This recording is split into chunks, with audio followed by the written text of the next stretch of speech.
take a little bit, guys. Because I have to keep on going down and down and down until I get to it.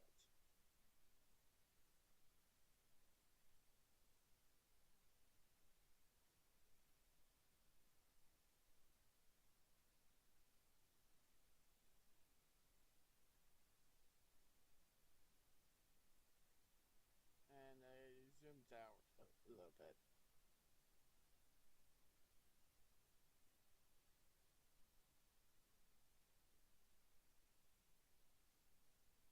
And a countdown of 30 days.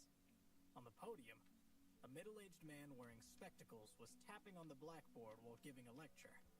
In spite of the tension, a short-haired, good-looking boy was lying face down on the table and muttering something to himself.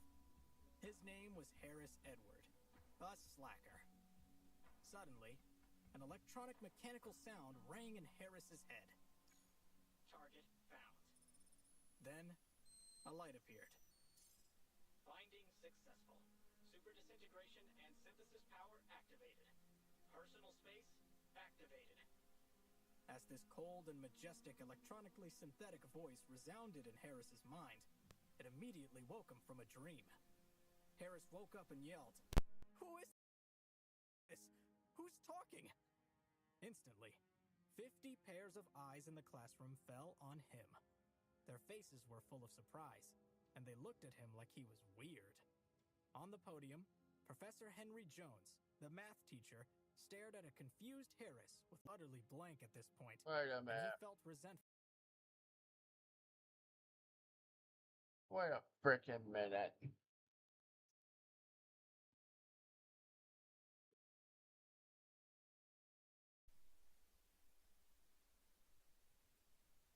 Hold on. This sounds really weird because I think that's episode 1.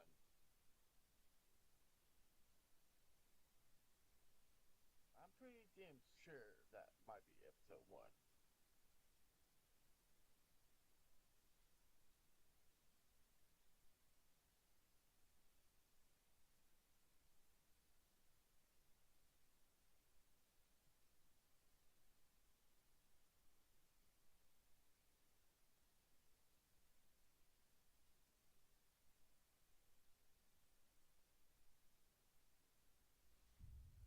Episode 207, Harris's Idea.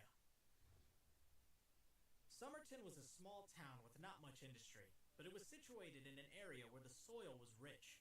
Harris's aunt and uncle, like many of the townsfolk, tended their own market gardens, where they grew a range of fruits and vegetables, which they sold to the local restaurants and markets. For most of the local families, it provided a reasonable second income. Aunt June looked after the family's garden, and Harris enjoyed helping her whenever he came to visit. "Ah, look at these cabbages," said Aunt June proudly, but there was a tinge of sadness in her voice. "But the prices are so low at the moment, and we just can't make much money on them anymore." She looked at the cabbage patch and sighed. Harris gave his aunt a concerned look. "Is that the case with all the vegetables?" he asked. His aunt smiled regretfully. "Yep," she said. "I'm afraid it is. No matter how good they are, the prices are always low these days. Big produce companies are moving into the area and pricing us locals out of the market. Our business is so small in comparison, and we can't possibly compete." Harris looked at the colorful array of cabbages and other vegetables and fruits that spread out before him, and an idea began to form in his mind. "Aunt June," he said quizzically, "are there still a lot of vegetable farmers in this town?" "Yes," replied his aunt. "The town was built around the market gardens that started here many years ago. People around here have always grown vegetables, and it's always been a good source of income for the town. Until now, that is. Why do you ask?" Harris's face brightened as Aunt June's response added more fuel to his idea. "Come on, Auntie," he said unexpectedly. "Let's go home and gather the other market gardeners today. I want to buy all the mature vegetables in town." Aunt June stared at him in surprise. "But, Harris," she began to protest, "there are far too many for one boy to buy. Besides, what will you do with them? It's not as if you can shove them all in your freezer." "Don't worry about that for now, Aunt June," said Harris excitedly. "We've got work to do." Harris had made up his mind, and he was determined to execute his plan immediately. He ran back to the car, and his aunt followed. Myself too. When they arrived home, Harris put an advertisement on the town's local vegetable growers association's social media page, urging people to get in touch with him as soon as possible and outlining his plan. He wanted to help the town by buying all its mature fruit and vegetables at above market price so that they could collectively challenge the large corporate producers that were killing the local industry. It wasn't long before his phone started to receive message after message of support from the growers, and he organized a meeting at the town hall for that evening. The whole town turned out, including the mayor. They had all heard about Harris and his luxury car, and they knew he must be extremely rich. Harris stood up on stage and addressed his audience. "I think you all know the purpose of this gathering," he began. "I want to buy all your vegetables and sell them in the cities." They chatted excitedly. Their businesses had been struggling for some time. The markets and restaurants were happy to pay the lower prices offered by the large producers.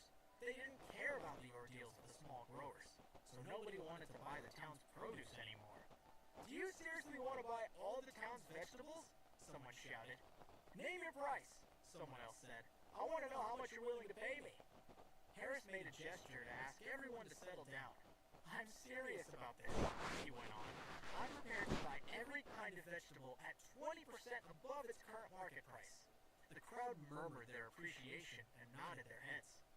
"All those who want to get involved, come and register your interest here with my sister, and I'll pay you a deposit up front." The murmuring in the crowd grew to a roar of cheers and claps, and Harris grinned proudly. "But how will you keep them all fresh?" someone called out from the back of the crowd. "I'd hate to think that all my hard work would be ruined, even if I'm paid handsomely for it. This could be a very expensive gesture for you, young man."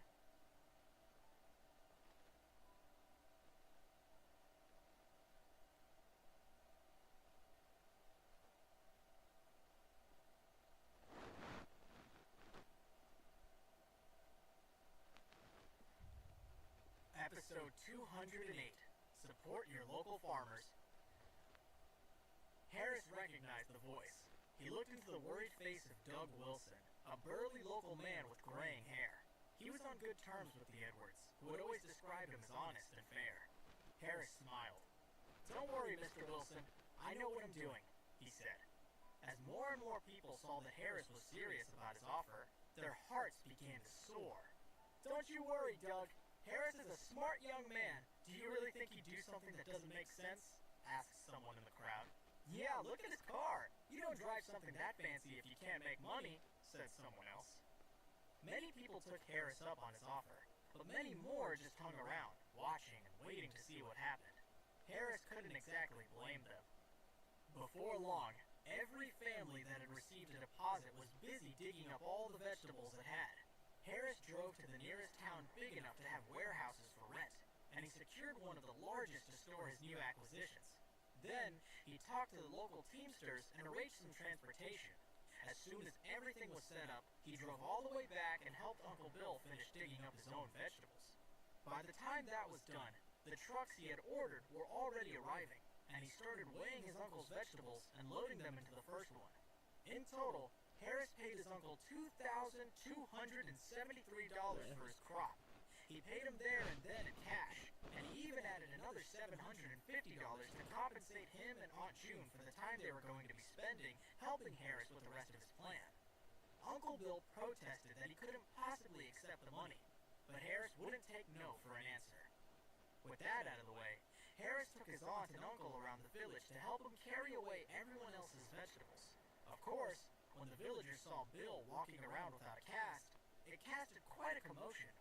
Everyone knew he had broken his leg just a few days ago. But Harris had foreseen that problem and had made his aunt and uncle swear that they wouldn't tell anyone about his medical skills. They told everyone who asked that Bill's leg turned out to not be broken at all, just twisted, and a couple days of rest had been enough to get him back to normal. And so, Harris and his family steadily bought up half the vegetables in the village. All the families with deposits came forward with their crops, and Harris paid each of them handsomely, exactly as agreed.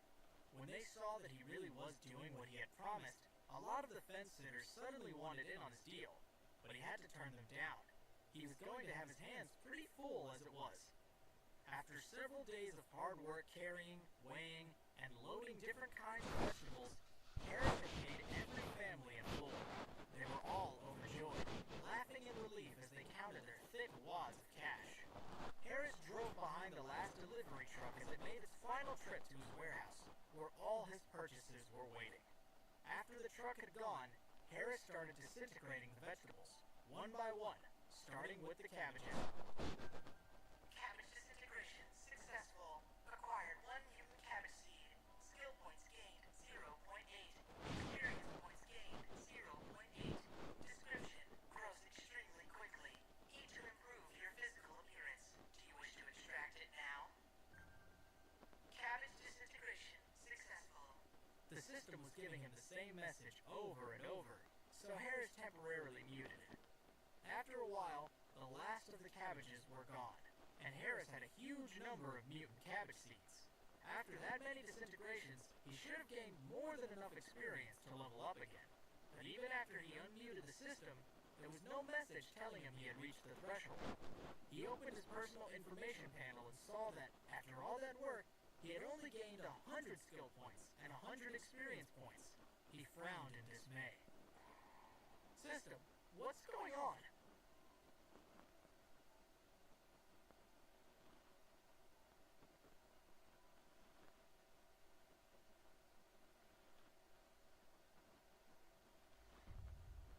Episode 209, Diminishing Returns. Host, you can only gain the maximum number of skill points and experience points when you disintegrate a new type of object. Every time you disintegrated another cabbage, you gained slightly less than you did from the previous one. After a certain point, you became unable to gain any points by means of cabbage disintegration. Harris's face fell. I guess that makes sense. If it didn't work that way, I'd be able to gain a ton of levels in a single day. I shouldn't have expected the system to allow that kind of loophole, he thought sadly. Even though he knew his plan wasn't going to work, he couldn't exactly leave the rest of the vegetables lying around in this warehouse. Warily, he remuted the system and continued with his task. After a very long time, the warehouse stood empty again. Taking another look at his personal information panel, Harris saw that he had gained a grand total of 500 experience points and 500 skill points. Since upgrading any of his skills now required at least 100 skill points, he was only going to get 5 skill levels out of this entire scheme. What a disappointment. He wanted to upgrade way more than 5 skills right now. Well, if I must prioritize, I guess keeping myself alive is the most important thing, which means one level of immortal body, he thought. System, spend 100 skill points to upgrade immortal body to level 2. Yes, host. Immortal body now at level 2. Description: you can now do all kinds of lethal activities without dying. Potential side effect: you may live so long that life itself becomes boring. As the message ended, Harris's face contorted. He dropped to the ground like a stone, and all over his body his veins bulged, standing out from his skin. His limbs shook uncontrollably, and he let out an agonized scream. And then, moments later, the pain was gone. Very slowly and carefully, Harris climbed to his feet. System, what the hell was that? Is upgrading immortal body supposed to hurt? And if it is, why didn't you warn me? Host, upgrading the immortal body skill involves modifying your body structure on a cellular level. The process naturally results in a certain amount of physical discomfort. And as for not notifying you in advance, would you have decided not to upgrade the skill if you had received such a warning?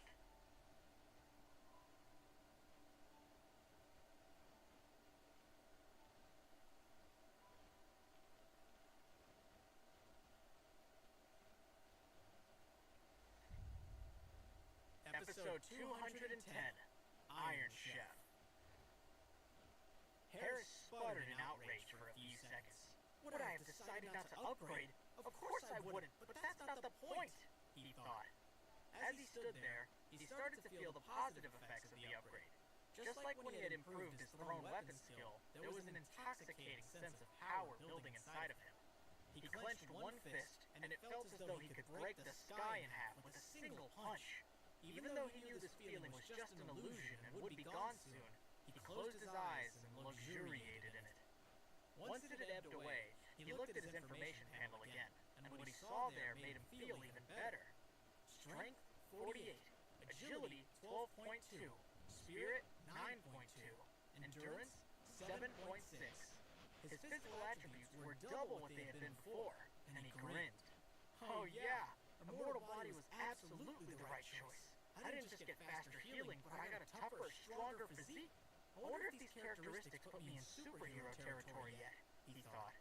He couldn't think of a good way to test his new limits except by hurting himself, which he didn't really want to do. He decided to come back to a mortal body some other time and focus on the rest of his skills. Like danger perception. If surviving damage is my #1 priority, avoiding it has to be #2, right? It has saved my life several times, he mused. System. Spend 100 skill points to upgrade danger perception to level 4. Yes, host. Danger perception now at level 4. Description. Provides you with a sixth sense that can sense incoming danger, allowing you to react preemptively. Agility increased by 8. Spirit increased by 6. Harris felt the sixth sense unfold inside his head, and everything around him seemed to come into sharper focus. He closed his eyes, and he still knew where everything was in the space immediately around him. Almost bursting with excitement, he opened his eyes and looked at the new danger perception entry on the panel. To his relief, the new upgrade cost wasn't 10 times larger than the previous one, but it was still a significant increase. It was going to take him 500 skill points to get to the next level, which just so happened to be the total amount he had gained from the past several days of hard work. I guess I should upgrade something else instead. Increasing 3 more skills by 1 level each is still a pretty good outcome, but which one should I choose? Swimming, hacking, and basketball are fine where they are. What about the chef skill? The level 2 upgrade didn't give me a lot of concrete information. Maybe level 3 will be better, he thought. System.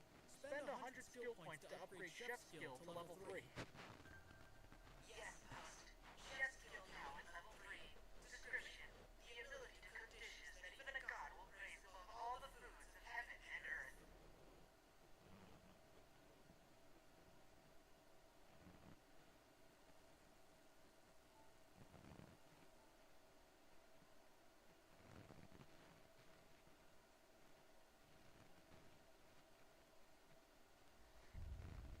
Episode 211, Granddad's Gift. As Harris had hoped, this time, the chef upgrade brought a flood of information with it. He felt his brain filling with subconscious knowledge of ingredients and cooking techniques, and he almost blacked out. Yesterday, the sheer volume of information might have completely overwhelmed him, but he had just doubled his spirit attribute and, therefore, his mental resilience. As the flood slowed to a trickle and then finally stopped, he opened his eyes, exulting in his new abilities. Looks like I can now use powerful ingredients, whatever those are, to make food that permanently increases my attributes. Plus, I can make supernatural food out of ordinary ingredients, and its special properties last a whole day before fading away, he thought. He searched through his new mental library, trying to find a recipe that would permanently increase his strength. All the strength-boosting recipes require a powerful ingredient. So what the heck is a powerful ingredient? And where can I get one? He wondered. He hadn't asked the system a question, but it chimed in anyway, almost as if it had been listening in on his thoughts. Host. Powerful ingredient refers to rare materials with inherent medicinal and/or spiritual properties. For example, an American mountain ginseng plant that is at least 100 years old. Harris's heart sank. 100-year-old ginseng? Where am I supposed to find that? There are some things that you can't buy just anywhere, no matter how much money you have, he thought gloomily. Clearly, upgrading his chef skill was a bust for the second time in a row. He sighed and looked for something else to spend his skill points on.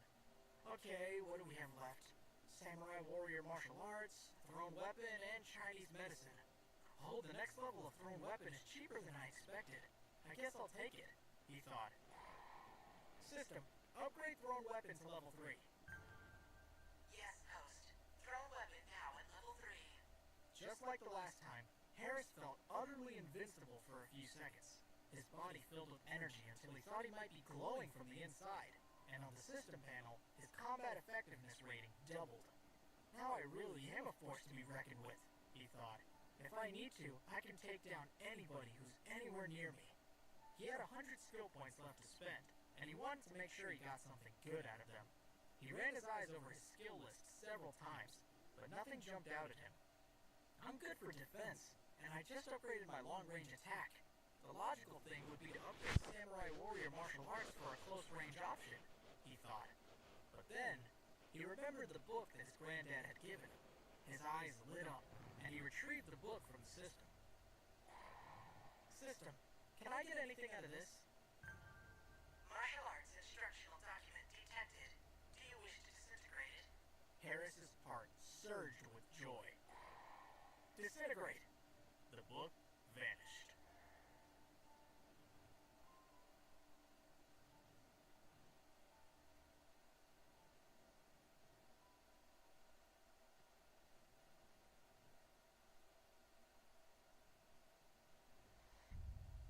Episode 212, Custom Work. Disintegration successful. Acquired the evolving martial arts skill.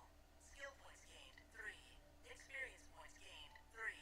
Description: absorb various martial arts techniques and develop your own personal fighting style. Harris's respect for his granddad rose considerably.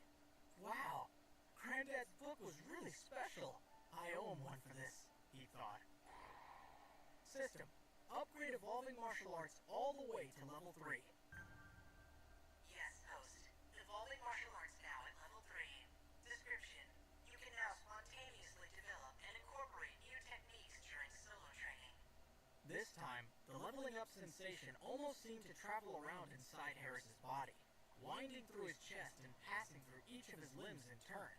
He felt drunk with power, and he immediately began training in the empty warehouse, sending out flurries of punches and spinning kicks. When it was almost time for dinner, Harris finally got in his car and drove back to the village.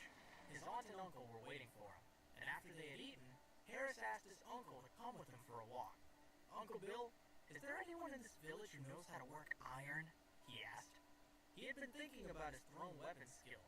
It was deadlier than ever before, but for the best results, it still required specially made throwing knives instead of whatever random objects Harris found lying around. He had plenty of refined iron that could be made into knives, and he wanted to use it. He wasn't sure if it would rust while it was stored inside the system, but he didn't really want to find out. Hearing Harris's question, Uncle Bill stopped walking and gave him a measured look. "Making weapons, are you?" he said. Harris was a little taken aback, but he saw no point in denying it. "Well, yeah, I learned how to throw knives a while back, but all the throwing knives on the market are just cheap, mass-produced trash. So I'm looking for someone who could do custom work," he admitted. His uncle looked at him in silence for a long moment. "Harris, you clearly know how to handle yourself in a fight, but there is such a thing as the rule of law, and there's also such thing as guns. Do you really think custom-made knives will help you if you ever go looking for real trouble?" he said finally. Harris was touched that he was so worried about him, but his fears were misplaced. Harris's code of conduct was simple. If people didn't mess with him, he didn't mess with them. He had no intention of deliberately seeking out mortal combat, but it made sense that his uncle didn't realize that. "Uncle Bill, it's fine, really. I know better than to run around starting fights. It's just that I worked hard to get these skills, and I need to keep practicing them. Plus, my instructor gave me these 9 special pieces of iron to make knives out of, and I don't want to just keep them in a box until they rust," he explained. That seemed to do the trick. A little of the tension went out of Uncle Bill's shoulders, and he started walking again. "We did have a smith, Elijah Easton. Do you remember him? He did good work, and he must have made half the farm tools that people use around here. And then, a few years back, he got into a fight and messed up his arm, so he can't work anymore," Uncle Bill said. An old memory flickered in Harris's brain. "Old man Elijah? Sure, I remember him. And you say he hurt his arm? Well, I wish you told me sooner. I'm good at medicine, remember? Whatever his problem is, I'm sure I can fix it," he said.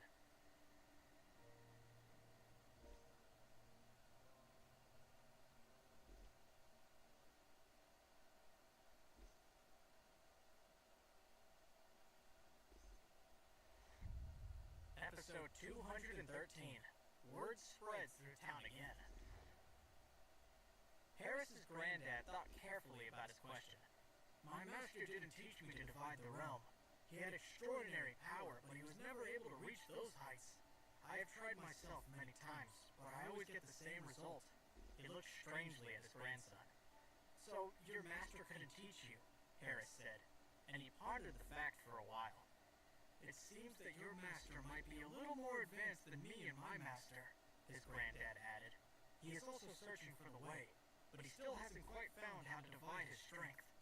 Harris nodded. He understood what his grandfather meant. He wiped his brow. We must be close, he declared. Then he thought about the system and wondered if it might be able to help answer the question, so he immersed his mind into it. System, how can the realm be divided? He waited for the system to activate, and soon heard its cue tone. The system authority is insufficient. Please raise the system level. Damn it! Harris thought in frustration. That damn lack of authority again! Later that evening, Harris hurriedly finished his dinner and then took a walk. As he was walking through town, he bumped into one of the family's neighbors, and the man asked him whether it was true that he had bought an old ginseng root from Doug Wilson. Harris confirmed that it was true, and then he went on his way. Before long, he met Kathy Timms, the carpenter's wife. Harris, she called out to him as she hurried across the road toward him. I heard you paid $70,000 for that wild ginseng that Doug Wilson found? Is that true? Harris was becoming a little fed up with people's nosiness. He hadn't expected his purchase of the ginseng to become such a popular subject, and he didn't want to have to talk about it to everyone he met. I'm sorry, Miss Timms, he said, but it's Mr. Wilson's business, and I don't want to invade his privacy. If you have any questions about it, you'll have to ask him. Kathy was slightly taken aback by Harris's blunt response and the serious look on his face, and she didn't dare ask him again. Well, I will, I'm sure, she replied curtly, but then she lowered her voice and whispered in his ear. But what if there were more ginseng? Would you buy more? Harris looked at Kathy in surprise. Do you also have some, Miss Timms? He asked. She smiled awkwardly and replied, Not right now, no. But I'm going to go up to the mountain with my husband tomorrow to look for some. Harris understood and nodded. So now everyone wants to make heaps of money by selling wild ginseng to me, he thought with a sigh. I thought that if there was one old ginseng root up on the mountain, Miss Timms went on, there are probably more. So we're going to take a look. But I'm afraid others will have the same idea, so we have to go early. Harris stared at her. He really didn't care whether there was more ginseng on the mountain or not. It had nothing to do with him. He took a deep breath and smiled at Kathy. Okay, he said resignedly. If you find some that's 50 years old, I'll pay $70,000 for it. If you find some that's 50 to 100 years old, then I'll offer you between $70,000 and $200,000. Anything older than that, and I'll give you $300,000. Kathy stared at him in shock, with her mouth wide open. She couldn't believe what she had just heard, and her heart began to pound with excitement. In her mind, she saw the lavish lifestyle she would lead if she could get her hands on that sort of money, and a huge grin formed on her face.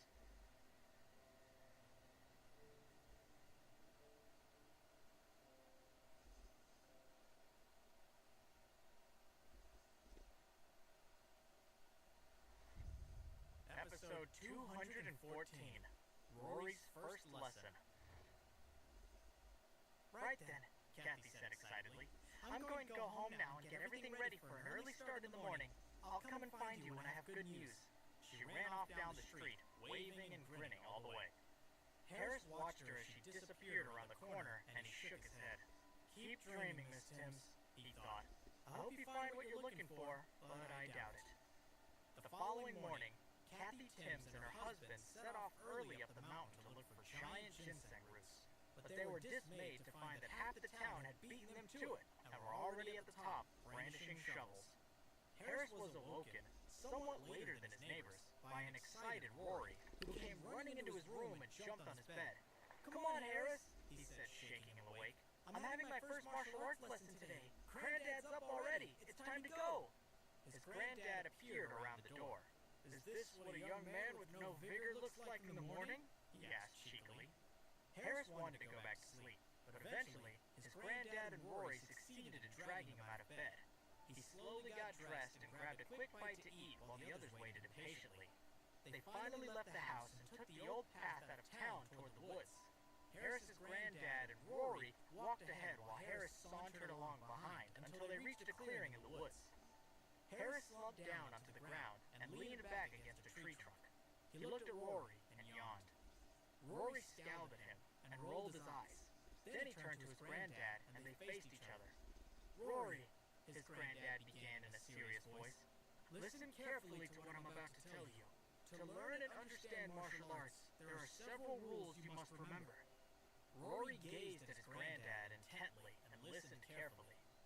"First," his granddad continued, "it is not wise to show off your martial arts skills in front of outsiders. Second, no matter how much you practice, you must never do anything that's against the law. And third, you should never compete against others, but use your skills only in self-defense. Do you understand?" Rory nodded his head vigorously. "Good," said his granddad. "If you ever find that your fighting skills are not enough, you can call on your cousin Harris." He turned to look at Harris. "Get up and help," he ordered sternly. Harris sighed deeply, but didn't move. He had no interest in teaching a 10-year-old martial arts. He glanced across at his young cousin, who gazed at him with yearning in his eyes. He looked again at his granddad, who glared at him threateningly, and he knew he had no choice but to get up and help. The old man nodded triumphantly as Harris got to his feet. He then turned his attention back to Rory. "If you violate any of the 3 key rules, you'll be punished. If you persist in disobeying any of them, then you will get no more lessons from me, and you will be entirely on your own." The old man looked seriously at Rory, who gulped loudly at the threat and stared wide-eyed at him. "Your cousin here," he continued, pointing to Harris, who had slouched against the tree again, "is also a martial arts expert. And even though I've been practicing hard for decades, I found that my skills are nothing compared with those of this lazy young man." He frowned at his older grandson, annoyed that he wasn't taking Rory's lesson more seriously. He turned back to his young student and gave him a hard stare. "Now, Rory, do you remember everything I've told you?" Rory was still staring wide-eyed at his granddad. He nodded enthusiastically and replied, "Yes, Granddad, I remember." The old man nodded with satisfaction. "Good," he said. "Then we can begin." Rory jiggled about excitedly. He couldn't wait to begin. His granddad picked up a dead branch. "I'll use this to correct you every time you make a mistake," he warned the boy, and the lesson began.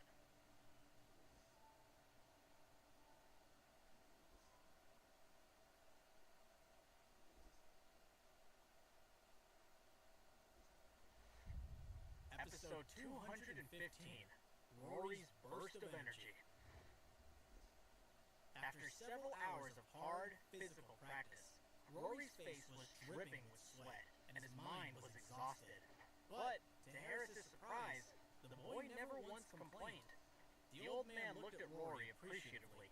He felt very proud of his young grandson and the effort he had put into his first lesson. Harris looked at his watch and discovered it was time to go back to see Elijah, the blacksmith, to collect his 9 throwing knives. Harris stood in Elijah's forge and turned the knives over in his hand, examining them closely. They had turned out even better than he had hoped. He thanked Elijah and headed back to the clearing in the woods. Rory was still practicing hard, and Harris thought the poor boy looked thoroughly exhausted. "Granddad," he said, "it's midday. It's about time we headed home for lunch. I think Rory needs a break. Besides, martial arts can't be learned in a day. It's amazing that you've been able to keep going for such a long time on only your first lesson, Rory." His granddad frowned. "He's doing well," he said seriously, "but he doesn't have natural talent. He needs to work harder. When I started, I practiced all day in the blistering sun." Rory frowned at the put-down and pumped. "I can keep going," he declared stubbornly, surprising Harris and his granddad. But when his granddad saw how much his small body was trembling, he felt concerned for him. "Your cousin's right, Rory," he said kindly. "You can't learn it all in one go. Let's call it a day and go home for lunch." Rory seemed relieved to be permitted to stop practicing, and he visibly relaxed. But just as he did, he collapsed onto the ground. Harris gasped and rushed over to him. He picked him up and examined him. "Granddad," he said with relief, "he's seems to be okay, but I think he's overexerted himself this morning. He's completely out of strength. Then, without his granddad seeing, he quickly injected half a bottle of vital essence into Rory's worn-out little body. A surge of vitality gushed through his veins, entering every cell in his body, and the boy's vital energy was instantly restored. He opened his eyes and smiled, and Harris and his granddad sighed with relief. "Rory," his granddad said in a warning voice, "when you're tired, you must tell me. Don't hold on, or you might do yourself an injury. Do you hear me?" Rory nodded. "He's okay, Granddad," said Harris reassuringly. "Don't blame yourself. I'll carry him home so that he can rest. Come on." And the three of them went home with Harris, carrying his young cousin over his shoulder. By the time they reached the front door, Rory was back to normal and wriggling around in Harris's arms. The half bottle of vital essence had given him such a huge boost of energy that he wanted to run around the front yard a dozen times before lunch. That afternoon, Rory was ready to practice all the new moves he had learned that morning on his own. Harris watched him with interest. "I hope Granddad doesn't turn him into a martial arts maniac," he thought. That evening, the townsfolk who had gone into the mountain that morning to look for wild ginseng began to return to the town. Harris went out to meet them, and as he had expected, none of them had been fortunate enough to find any 50-year-old specimens, although one or two did find some small ones. Most were less than the thickness of a thumb and no more than 10 years old, but Harris still agreed to buy them so that he could make a special meal for Rory. He would need all the strength he could get to help him with his daily martial arts practice. Although the outcome of the townsfolk expedition to the mountain was expected, Harris still felt a little regretful. As he walked back home, a loud scream from the mountain behind him stopped him in his tracks. "Help!" came the cry that followed the scream. "Help!" With the speed of a cheetah, Harris turned around and ran toward the mountain.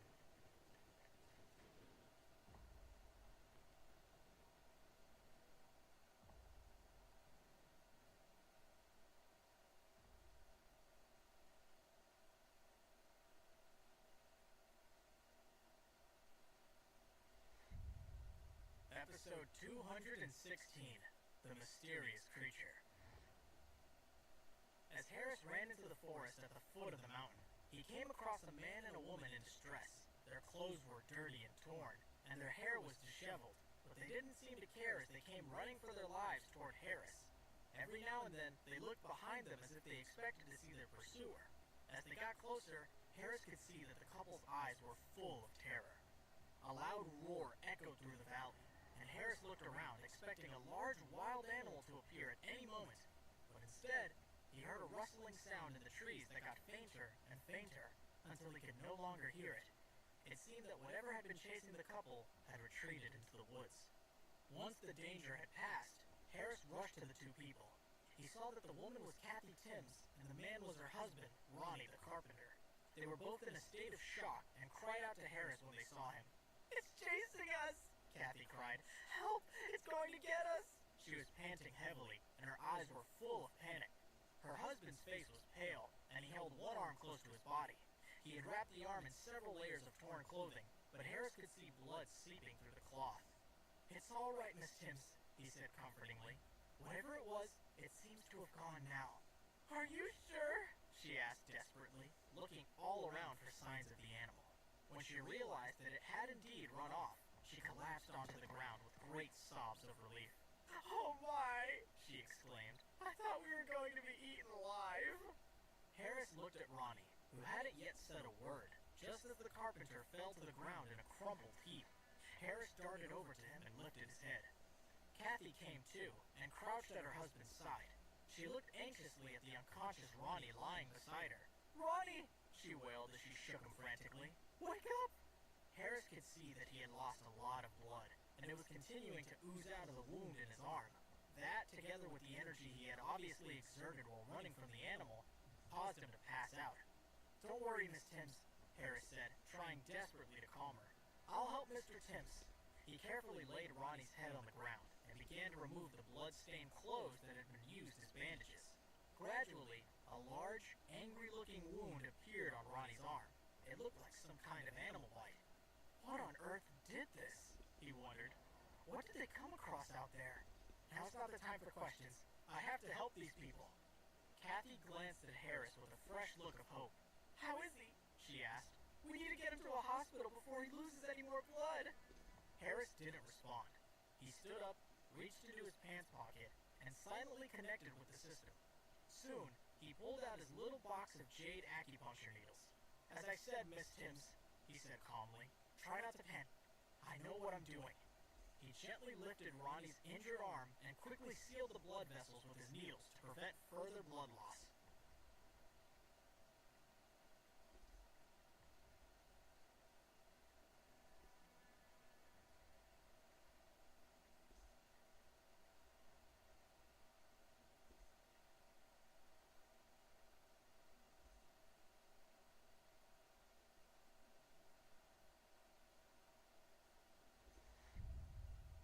Episode 217, The Ancient Eagle Cave.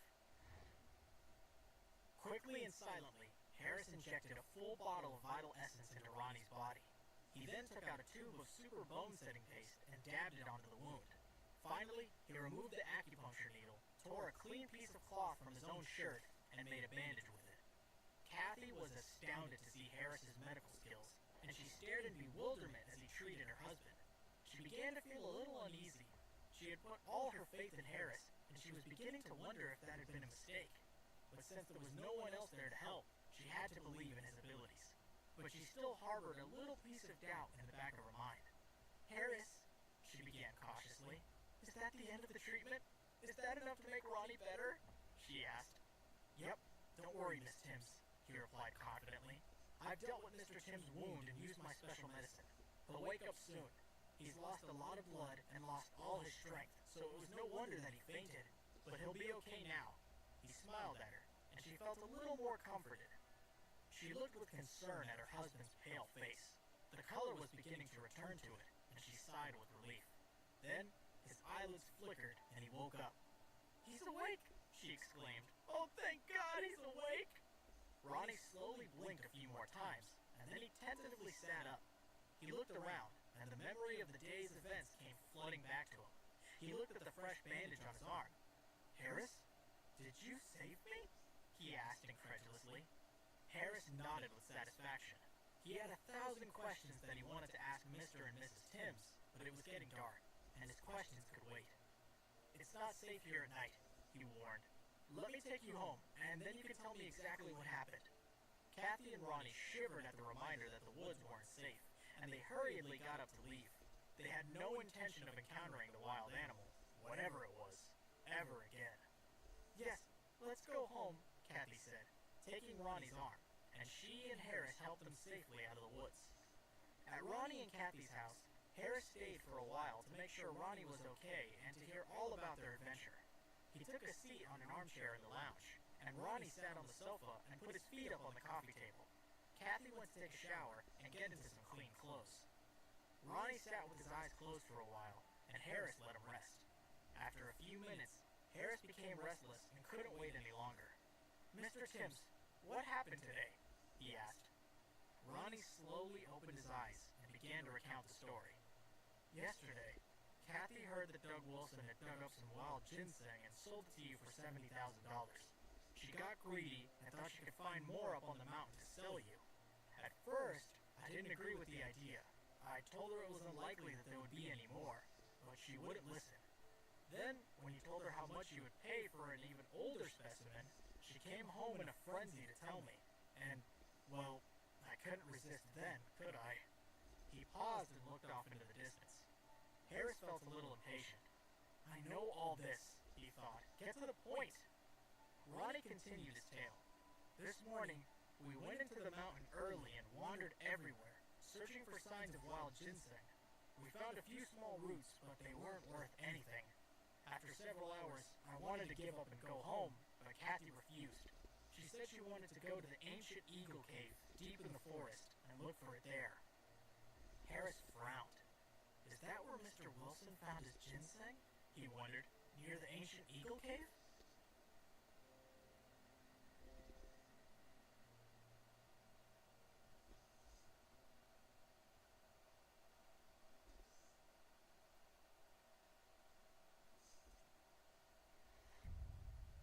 Episode 218, The Forbidden Forest.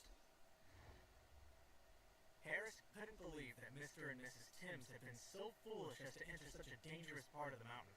"But Mr. Timms," he said in a voice somewhat louder than usual, "don't you know how dangerous it is around the ancient Eagle Cave? There are all kinds of wild animals there, and even poisonous fog in places. People who go in don't sometimes come back out. Don't you remember what happened there some years ago?" 8 years earlier, a family from the town had been building a house. They had decided to use a few logs from the mountains to save money, so the parents and their 18-year-old son had driven up to the mountains in their pickup truck. There were many types of trees up in the mountains, but none were the right type for house construction, so the family had gone looking in the woods at the foot of the hills. They had come across an ancient cave with an overhanging rock that looked like the pointy beak of an eagle, and around the cave was an ancient patch of lush forest, unlike any other in the region. The forest contained exactly the sort of hardwood the family needed for their home, and they had excitedly begun to chop trees.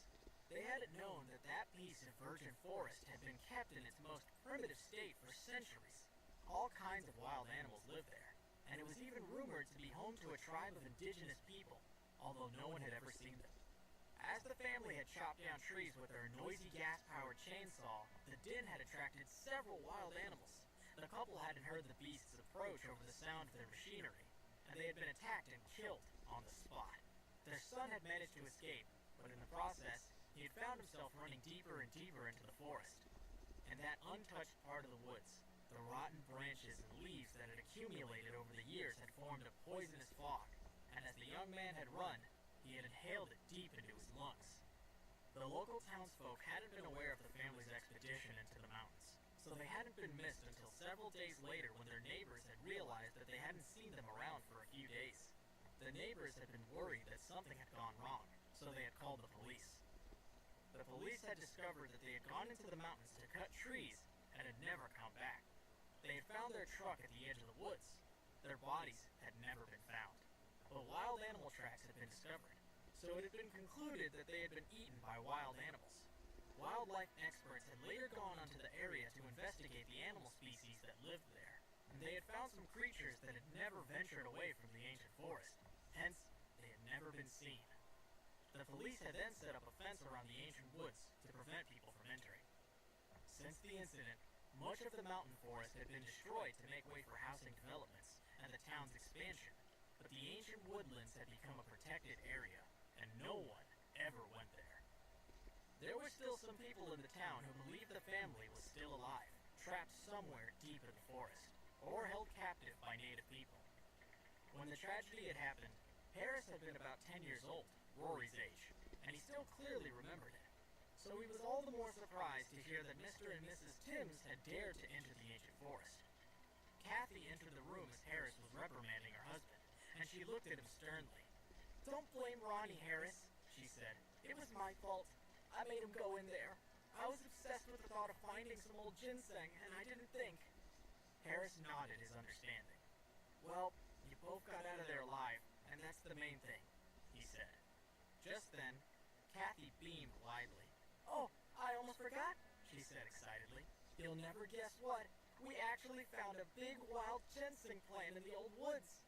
Harris's eyes opened wide in astonishment as Kathy described the enormous root that they had found. It was bigger and older than Doug Wilson's, and Harris estimated it must have been more than 100 years old.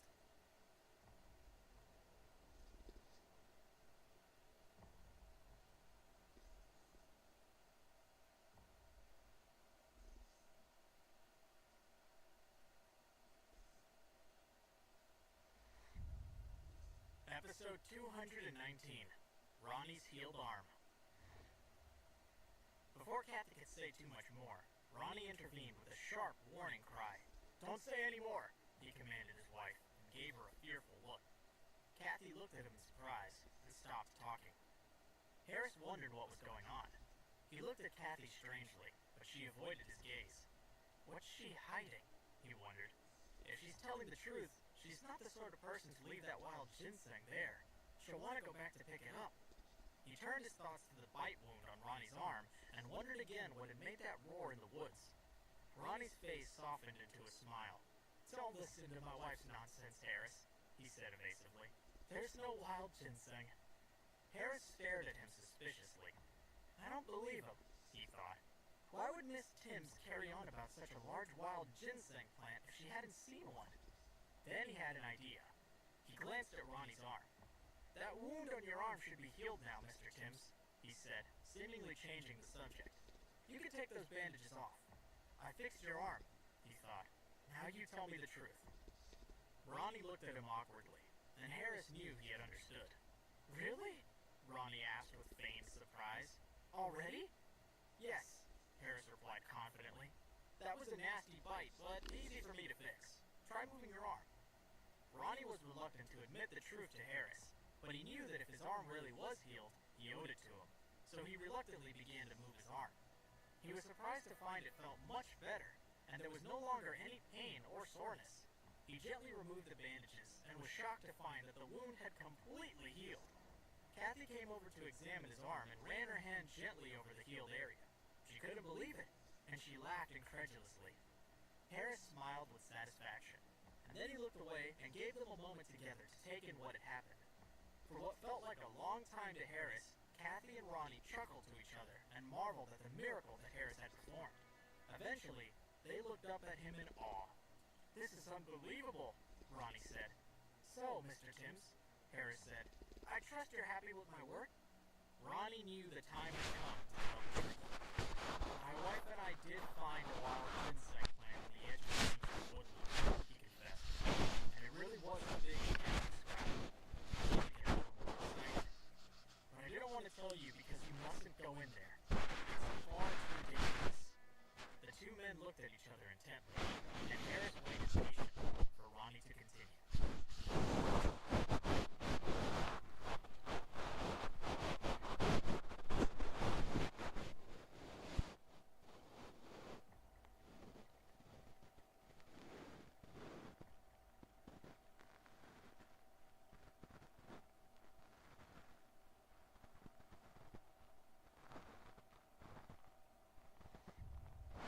Episode 220. Harris makes up his mind. After a long pause, Ronnie continued the story. It's too dangerous in those woods because a huge brown bear is guarding that wild ginseng plant. His eyes were full of fear at the memory of his encounter with the beast. That brown bear is enormous, nearly 10 feet tall. I was just about to dig out the root when it suddenly came from nowhere and took a chunk out of my arm. Ronnie became quite animated with his storytelling. That was when Kathy and I ran for our lives, but for some unknown reason, it slowed down and stopped chasing us after a while. That saved us. Otherwise, we would have been gone. Ronnie stopped to take a breath. He was reeling through a multitude of emotions as he recalled the events.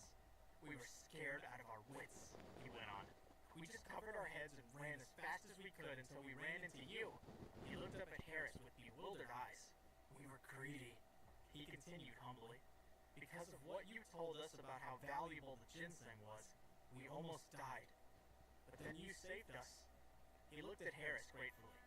But I didn't want my wife to tell you because I was afraid that you'd go in there to look for it and get yourself killed. He looked pleadingly at Harris, imploring him to stay away from the ancient woods. Harris was glad that Ronnie had told him everything, and he felt a little guilty because Ronnie had only been protecting his safety. Do you really think I'd go in there, Mr. Timms? He asked. Although I'd like to have the wild ginseng, I haven't yet reached the point of risking my life for it. And I'm sure that the ancient forest isn't the only place where wild ginseng grows. As long as I make everyone aware of the price that I'm willing to pay for it, people will come to me to trade. But I never would have thought that you and Miss Timms would venture into the old forest just because of what I told you. It was quite a silly thing to do. Harris smiled as he said it, but Ronnie and Kathy looked at him sheepishly, then looked away in embarrassment. No amount of money is worth more than your lives, Harris said finally. Oh, don't say that, said Kathy with an embarrassed laugh. I was so caught up in the moment, and I must have lost my mind. You're right. What's the point in having money if you don't live to enjoy it? Well, said Harris, hopefully we've all learned a lesson today. I, for one, haven't yet lived long enough to risk my life for a plant. Kathy and Ronnie laughed, feeling much better. Neither have I, Harris, Kathy said. Neither have I. Harris decided that his lesson had got through to Mr. and Mrs. Timms. He knew that they wouldn't be taking any more excursions into the ancient forest, and he was glad. He looked at his watch, said his goodbyes, and went home. That night, Harris lay in bed, thinking about what Mr. Timms had told him. It certainly explained what had made the loud roar he had heard. Who would have thought that there were bears here? He thought, and his skin itched with excitement. He had to admit that he was more than a little tempted by the lure of the ancient forest. It also explained why the wild ginseng roots were so old in that part of the woods. He tossed and turned as he thought more about the possibilities. I'm different from Mr. and Mrs. Timms, he thought. I'm armed with special powers and magical skills, and I have supreme physical fitness. If I have to fight the brown bear, I'll knock it into the next universe. And so, the decision was made. He would head into the ancient forest the very next day.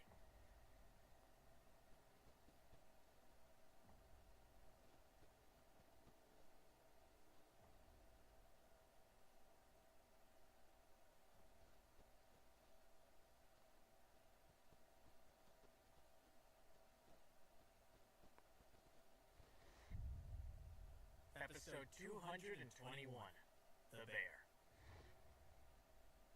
After a sleepless night, Harris could finally get up and get ready for his expedition into the forest. He went to the kitchen and prepared lots of food for the journey, most of which he put into the system space. The rest he kept back for the family's breakfast. Then he filled 2 buckets with water and put them into the system space too. He would need plenty of food and water to survive in the wilderness. He gobbled up his breakfast in recorded time, and then he told his family that he had something to do and wouldn't be back before lunch. He jumped into his car and drove off. First of all, he went to the nearby city to buy suitable clothing and some necessities for survival in the wild. He wished he had been able to acquire a sword or some other powerful weapon through the system, but instead, he had to settle for a knife that he bought in the hardware store. Once he had completed his purchases, he drove toward the mountains and pulled up at the side of the road. He engaged his wind-catching ear skills and listened carefully. There appeared to be no one around, so he got out of his car and put it into the system space. Since he had upgraded the system to level 3, its space had grown to 25 square yards, so his car fit easily. The system space was a still place. Even time itself stayed still. Harris changed into the new clothes and checked that he had everything. When he was satisfied that it was all present and correct, he began to walk into the woods, carrying nothing but a small backpack. He followed his compass, and before long, he arrived at the ancient eagle cave at the edge of the old forest. He found a hole in the fence, and he passed through it into the magical forest. Everything felt, looked, and smelled strange in that part of the woods. Even the bird song was different, and he looked around in amazement. He tuned into his wind-catching ear skill again. Level 2 enabled him to detect movement within 100 yards. He picked up no obvious sounds that might belong to a large bear, so he relaxed. He looked like a tourist out on a sightseeing trip. As Harris walked along silently, he came to an abrupt halt. The wind-catching ear skill had detected something, and it sounded like a loud snore. His face lit up with joy, and he continued in the direction of the sound. The snores grew louder and louder until, under a giant tree, Harris found the old ginseng plant. That wasn't all he found. There beside the tree was a deep cave, and inside the cave was a brown, hairy animal curled up to keep warm. If it hadn't been for its loud snores, he might have missed it as it was camouflaged against the earth and dry, rotten leaves. Harris spotted a torn piece of dirty cloth not far from the tree. I guess this must be the fellow that attacked Mr. Timms, he thought. He wasn't afraid of the bear. He had the system to back him up. So far, it hadn't let him down, and he had defeated every opponent he had fought. And, after several upgrades, he was confident he would be even more powerful. He found he was actually looking forward to testing his strength on the brown bear that slept in the cave. "Hello!" he called out, and his cry echoed around the walls of the dark cave. He watched the bear intently and waited for its reaction. Slowly, it opened its eyes, lifted its head off its huge paws, and stared with beady eyes at Harris. It looked a little confused as if it wanted to ask him what he was doing there in its territory. Harris stared back at the grizzly bear and waved his arms about. It seemed to understand his gesture, and it quickly got up onto all fours, not once taking its eyes off Harris. Then it reared up and stood on its 2 hind legs and growled, and Harris could see that Mr. Timms had been right. It was nearly 10 feet tall.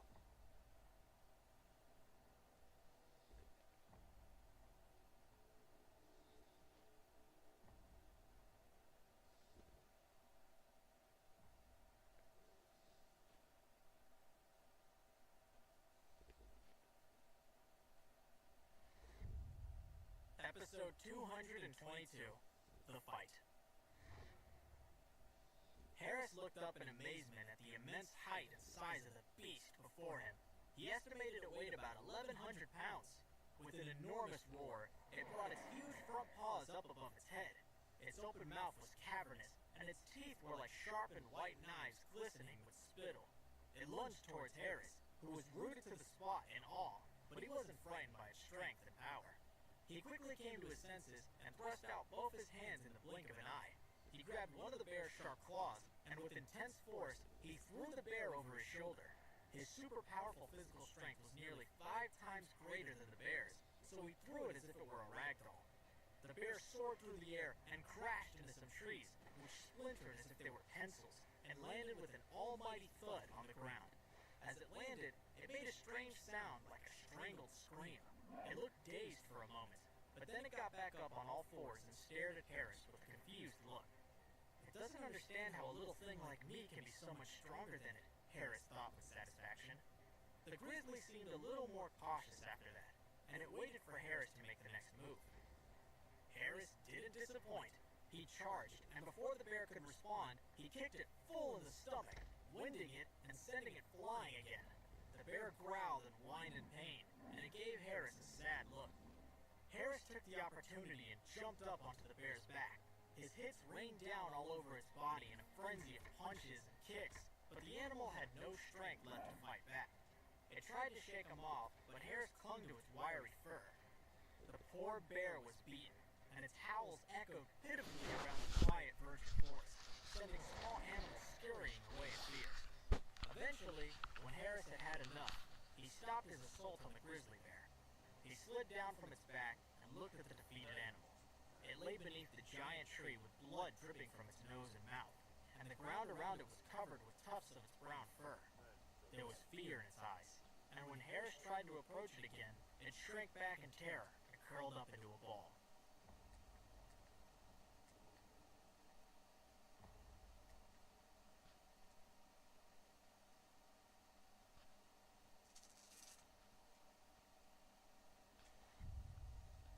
Episode 223, To Save or Not to Save. When he looked at the bear, Harris felt unsure. Am I brave enough to see it off? Maybe I just need to pluck up the courage to try, he thought. Or has it already accepted defeat? The bear seemed to be afraid, but if it knew what Harris was thinking, maybe it didn't need to be. Every living creature experiences fear, Harris thought. A bear is no different. The bear shivered and looked like it was ready to give up, even though it had ended up in this situation through no fault of its own. To check whether the bear would react, Harris held his hand out to it. But when he reached out, the bear shivered again and closed its eyes. It seemed that it was ready to meet its fate. But this time, Harris was a lot gentler. He touched it, smoothing the messy fur on its body while he stared at its face. But if it were even slightly unfriendly toward him, Harris wouldn't hesitate to act. After a few minutes, the bear realized Harris wasn't going to hurt it, so it opened its eyes and looked at him. But when it noticed Harris staring back, it suddenly felt scared, so it closed its eyes again and played dead. Harris was amused. Don't pretend to be dead so I won't hit you, he said. Harris had always thought that bears were spiritually connected to humans, so he sensed that the bear would understand his words. Sure enough, as soon as Harris had opened his mouth, the bear raised its head again and pecked him. As Harris hadn't tried to hurt him, the bear felt happier and safer. It stood up and rubbed against Harris's legs as if it were begging for mercy. Harris knew it had accepted defeat. Harris smiled slightly at the situation. He hadn't expected to have a large bear rubbing against him like a little dog. The bear seemed very weak, so maybe the encounter with Harris had injured it too much. Shortly after getting up, the bear couldn't stand any longer, so it lay back down on the ground. Harris wondered if the bear was in agony, and whether he needed to be cruel to be kind. I need to think of the bear as my friend and do what's best for it, he told himself, and he decided to use his mallet to put it out of its misery. He looked at the blood around the bear's mouth and the other wounds he had inflicted all over its body, and then he had an idea. He took out a bowl from his bag and poured out some water. Then he took out a bottle of Vital Essence and mixed some with the water. He put the bowl down in front of the bear. The bear sniffed it. it was aware that the water had a different but attractive smell. He had sensed that the bowl of water would be good for it, better than the wild ginseng it had been guarding. Instinctively, it stretched out its tongue and started to drink.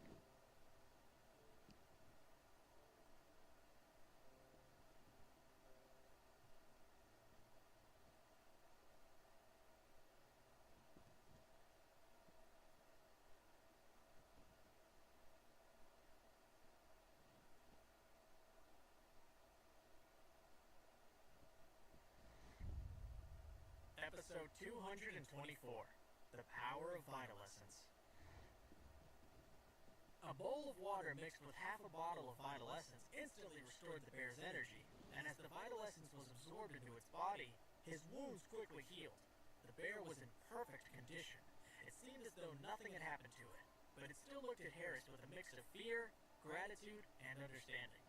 At the same time, it looked longingly at the rest of the bottle of Vital Essence. Harris was surprised. This bear is very determined, he thought. Harris deliberately held up the remaining Vital Essence, and then he put it in his bag. The bear saw the bottle disappear, so it leaned against Harris and began to rub against his leg again.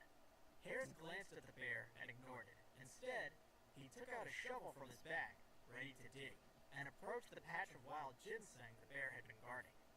The bear seemed reluctant to concede defeat, but it didn't stop him.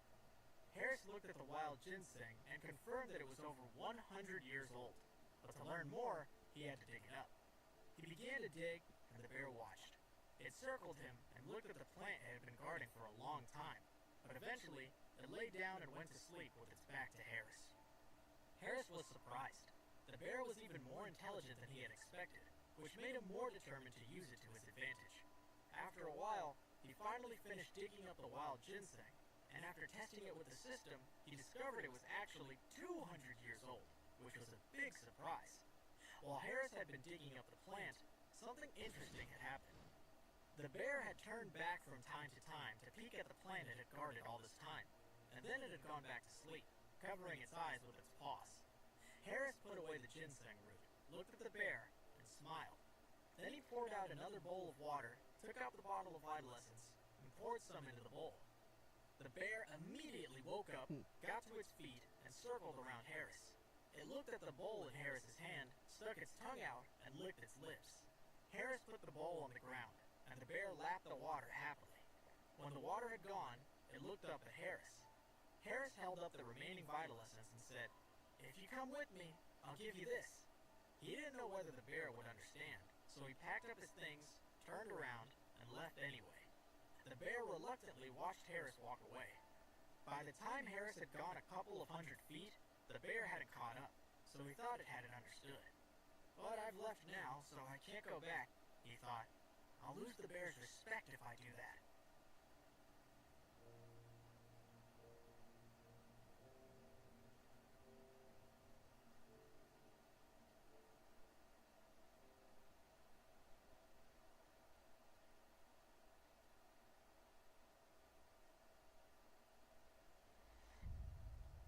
Episode 225, Metamorphosis. Harris decided to give up on the bear, but as he continued walking, he suddenly heard something behind him. He turned, and a smile appeared on his face. This bear isn't stupid at all, he thought. Due to his level 4 danger perception, Harris knew the bear wasn't about to attack, and did actually want to follow him. Sure enough, the next moment, the bear came up to Harris and rubbed against his body. Then it kneeled on the ground and growled gently at him. It seemed to be suggesting that Harris should ride on it. Harris was surprised. He hesitated for a moment, but then he climbed onto the bear's back. The bear stood up and walked away in the direction Harris had been going. A bear and a human were an unusual match, but there was a tacit understanding and a sense of harmony between the two of them. On the trip, Harris saw a lot of animals rarely spotted by people in the wild, including boar and wolves. All of these animals gave him the feeling that they were smarter than the animals he usually saw, but maybe it was an illusion. Harris had a lot of success along the way. He came across more than 200-year-old wild ginseng and other extremely rare plants and herbs, which made him feel that the trip had been worth it. He also encountered many potential dangers, including poisonous insects, and because he was equipped with his poison immunity skill, he wasn't at any risk from them. And even though the bear was with him, some wild animals approached them threateningly. He felt like the bear had become his friend, so he named it Buddy. They came face to face with a group of nearly 20 wolves, but Harris managed to attack and kill the leader of the pack, which scared away the rest of them. He didn't want the journey to end, but he also had a better understanding of the dangers in the forest. As he sat on Buddy's back, Harris looked around curiously. The forest was full of all kinds of rare and special trees. Then he suddenly noticed a chameleon lurking on a branch of one of the trees. Its colors matched the tree so perfectly that it was hard to spot. Harris was very surprised to see a chameleon in this forest, as it wasn't its usual habitat. He was interested, so Buddy stopped, and Harris got off to take a closer look. As he stared up at the chameleon, it jumped onto him. Maybe it saw me spying on it, he thought. The color of its body changed instantly, and if Harris hadn't already known where it was, he wouldn't have been able to find it. He envied its talent. Harris held the chameleon in his hand and studied it closely, and then he heard the system notification sound. Found a chameleon. Do you want to decompose it? Harris was stunned and immediately decided to reply. Decompose. He prayed that he would acquire a useful new skill. The next moment, the system sounded again, and the chameleon in his hand disappeared. Congratulations to the host for successfully decomposing a chameleon. Obtain skill, metamorphosis. Skill points 1.1. Experience points 1.1. Talent ability. Transfiguration level 1. 0 out of 10. This is not just a powerful survival tool. Decomposition complete. Do you wish to extract and fuse? When Harris realized that he had acquired a skill he had just admired, he was extremely excited.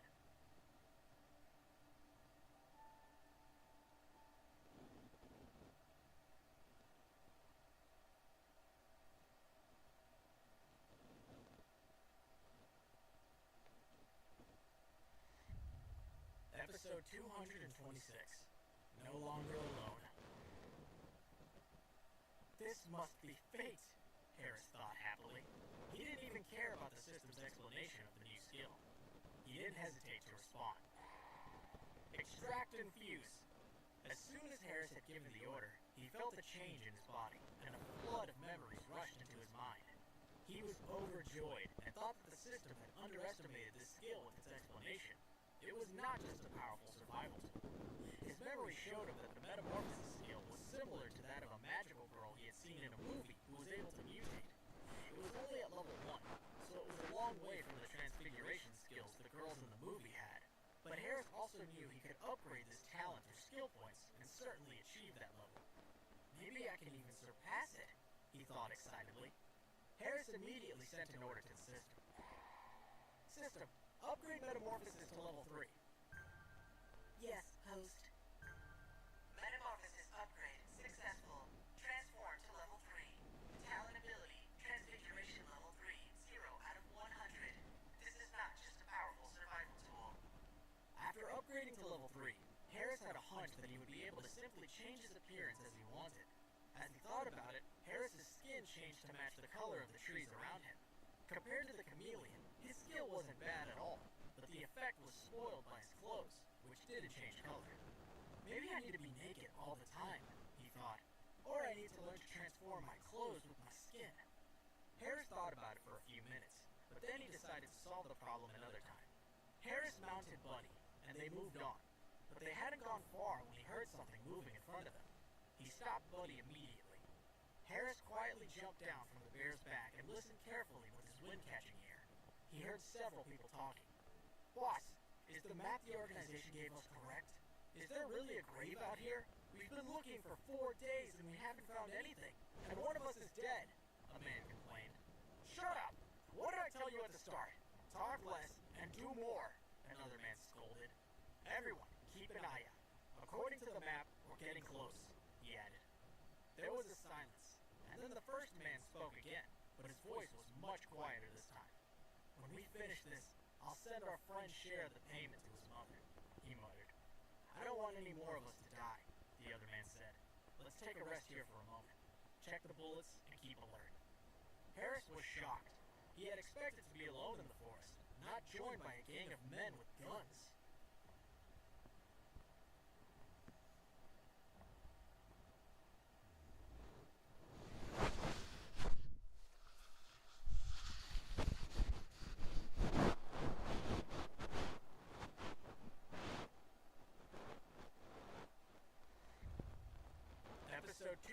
Insect Attack.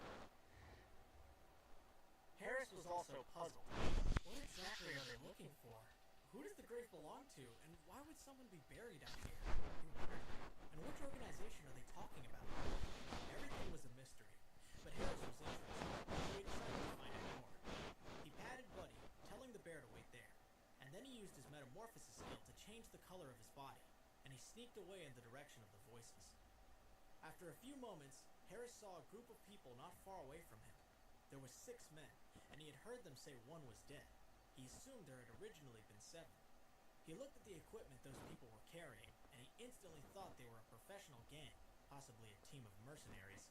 Their clothes, weapons, and equipment made them look as though they knew what they were doing, and they seemed skillful and alert to danger. They looked like they could be trouble, Harris thought. I wonder who's employed them. He considered the situation for a while, then decided to find out directly. Although there were 6 of them and only 1 of him, and they looked dangerous, he wasn't worried. With the range of skills he had available, he knew he wouldn't need to fight them. Harris launched his level 3 insect mastery skill, and a special wave was instantly emitted. Countless poisonous insects started to appear from all directions and congregate. These insects lived in the forest all year round, and they weren't particularly venomous, but they still had the potential to kill people, and Harris's skill had been able to summon tens of thousands of them. As the insects appeared, a rustling sound could be heard. One of the men noticed it and looked around, but he saw nothing. "Did you hear something?" he said to the man next to him. The 2 of them raised their heads and listened carefully. A breeze blew through the trees and rustled all the leaves. The second man relaxed. "Don't worry, it's just a gust of wind blowing the leaves," he said. Harris smiled to himself. It would be easier to catch them by surprise when they had let down their guard. Even the weather is helping me, he thought. Then he commanded the tens of thousands of poisonous insects to launch an attack. The insects climbed all over the men, who were sitting quietly on the ground, and crawled into their clothes and their shoes. Another group of insects fell from the trees above and landed on the men's head, and some flew in and attacked them. Then the air was filled with screams.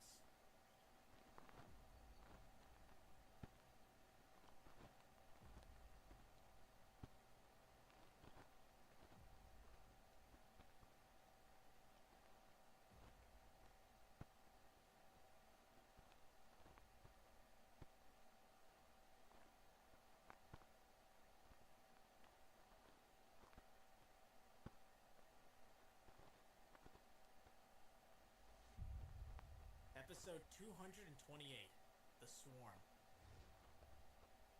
Screams and shouts broke the silence of the forest. "Run! There are poisonous insects everywhere! They're in my clothes! Come on, let's get out of here!" a middle-aged man yelled. He took the lead and ran, and the other 5 men followed him, but it didn't make a difference. The poisonous insects were already in their clothes and had bitten and stung them, and after they had traveled a short distance, they stopped. The first man threw his gun down and started spraying his body with insect repellent, but the insects weren't afraid, so it was too late. "This is useless! We'll have to take off our clothes!" They quickly started to strip some of their clothes off and brushed off the insects crawling all over them. Harris had quietly followed them, and as he watched, he smiled slightly. With a scream, one man's body started twitching, and he fell to the ground. He had taken off half of his clothes, but insects were still crawling all over his body. The most lethal one was a small spider on his neck, which had injected him with venom. The man's body was still shaking, and he was also frantically trying to push the insects off. Harris heard another scream, and when he looked up, he saw another man collapse. But before he could react, the others started to fall to the floor, one after another. Their faces had turned purple, their skin was red and swollen, their eyes were rolling back in their heads, and their bodies were convulsing. They looked extremely miserable. The man who appeared to be the leader was still standing, and one of the other men looked at him hopefully. "Help me, please," he said. The leader looked on, helplessly. "Try to get up," he said. "We need to go." But the next moment, the insects swarmed again, and the men's bodies were covered with them once more. The leader had a horrified look on his face, and he called out the names of the other men in fear and panic. The gang had worked together for many years and were as close as brothers. His powerlessness as he watched them fall to the ground in front of him made him angry. He looked up to the sky and screamed out loud in frustration. Then he picked up his pistol and fired several shots into the air until all the bullets had been used up. He felt like he wanted to die with his men, so he kneeled on the ground and bowed his head in solidarity. Harris was moved by their sense of brotherhood. Originally, he had planned to kill 5 of the men and spare the leader so he could ask him for something. But, for the time being, Harris decided not to let them die, in case he could use them to his advantage instead. If they couldn't help him, it wouldn't be too late to change his mind, but he would give them a chance to help themselves. If I want them to die, they'll die. But if I want them to live, they can live, he thought confidently. Harris walked out from his hiding place and looked at the man kneeling on the ground. Do you want them to live? He asked. Harris's voice startled the leader, and he quickly looked up.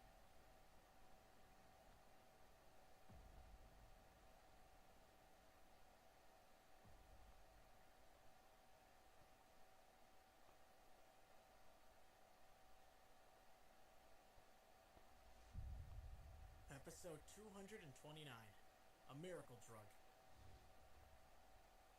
Who are you? The leader asked, staring at Harris.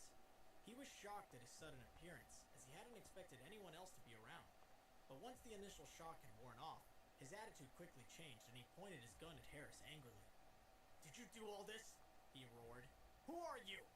Harris looked at the man and smiled, but he didn't answer his questions. Just to remind you, they're going to die if they don't get treatment, he said instead. The leader calmed down and lowered his gun. Look, if you can save them, I'll do anything you want, he said, looking at Harris as though he were the answer to his prayers.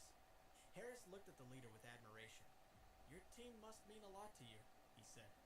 Harris reached into his pocket, took out a small bottle, and threw it to the man. There's an antidote pill in this bottle. You can save one of your men first, he explained. The others will be safe for the time being. Harris had synthesized the super antidote pill before he entered the forest. Although it had the ability to resist all kinds of poisons, it was only at level 2, so it wasn't completely infallible. To ensure his own safety, Harris had also specially synthesized the super antidote pill at the same time. The leader caught the medicine and, ignoring the insects on his own body, ran to one of the men lying on the ground. The whole of the man's face was covered with poisonous insects, but the leader didn't care about that, and he reached out to brush them away. Harris was moved by the caring gesture. Step back, he told the leader. He did as Harris asked, and was startled to see the poisonous insects retreat from the man's face like the tide. After the insects had backed away, they organized themselves into a circle, surrounding the 2 men. The leader looked at Harris incredulously, and then he looked back at the shape formed by the insects around him. Harris realized that he had completely distracted the man, and he smiled slightly. If you don't give him the antidote pill, he'll die, he warned. The leader quickly came to his senses, opened the bottle, and tipped out a black pill. He lifted his friend's head, opened his mouth, and placed the pill in it. Then he stared nervously at the man for a few moments. Very quickly, the man's face started to change. The purple color and swelling faded, and his normal color returned. The next moment, his eyes opened slightly. The leader was shocked again. He hadn't expected the medicine to have such an amazing effect. It was clearly a miracle drug if it could detoxify the poison so quickly. The man woke up and looked at his leader. Are we in hell? He asked. No, the leader said, crying with joy. We're still alive. The man was shocked. He struggled to sit up, and then he looked around and noticed Harris. He reached for his gun.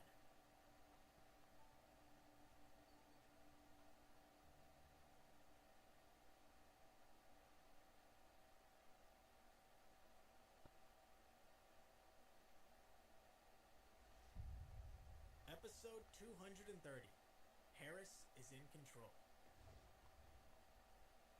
Harris had no fear, and he continued to stare at the 2 men. As soon as the man touched his gun, the leader stretched out his hand to stop him. Don't do anything stupid, he said to his friend. But who is he? The man asked. The leader shook his head, took the gun from the man, and threw it onto the ground. The man was uncomfortable with the situation, and his eyes darted back and forth between his leader and Harris. The leader didn't answer the man. He looked at Harris instead, checking he could trust him.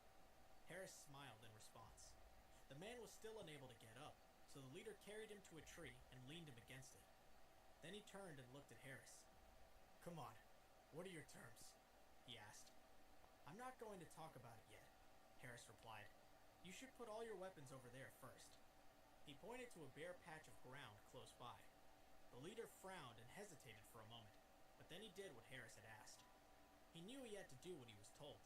Although he had confidence in his own shooting skills, the lives of his other 4 men were still in Harris's hands. Harris's abilities had already shocked him, and he wasn't sure if he was hiding anything else, so he didn't want to gamble on them all not getting out of the forest safely. But as he was moving the weapons one by one to the spot Harris had pointed at, he began to have a change of heart. He's less than 20 feet away from me, he thought. Maybe I'd have a chance against him with a gun in my hand. Do you think you can take me? Harris's voice surprised him. He looked at Harris, and Harris smiled back innocently. Suddenly, he felt a rush of fear. How did he know what I was thinking? Can he read my mind? He wondered. Don't worry, I'm not a mind reader, Harris said. But maybe it's time you met my companion. He turned and cried, Buddy, come out! The 2 men were surprised. With their skills and vigilance, they thought they would have noticed anyone else around. The next moment, the bear rushed out from between the trees and roared. The men were shocked and backed away, but to their surprise, the bear ran up to Harris and rubbed against his legs like a dog. The leader reacted quickly. He picked up all the weapons and placed them in a pile where Harris had instructed him to. Harris nodded with satisfaction, patted Buddy, and said, Now we can talk about it.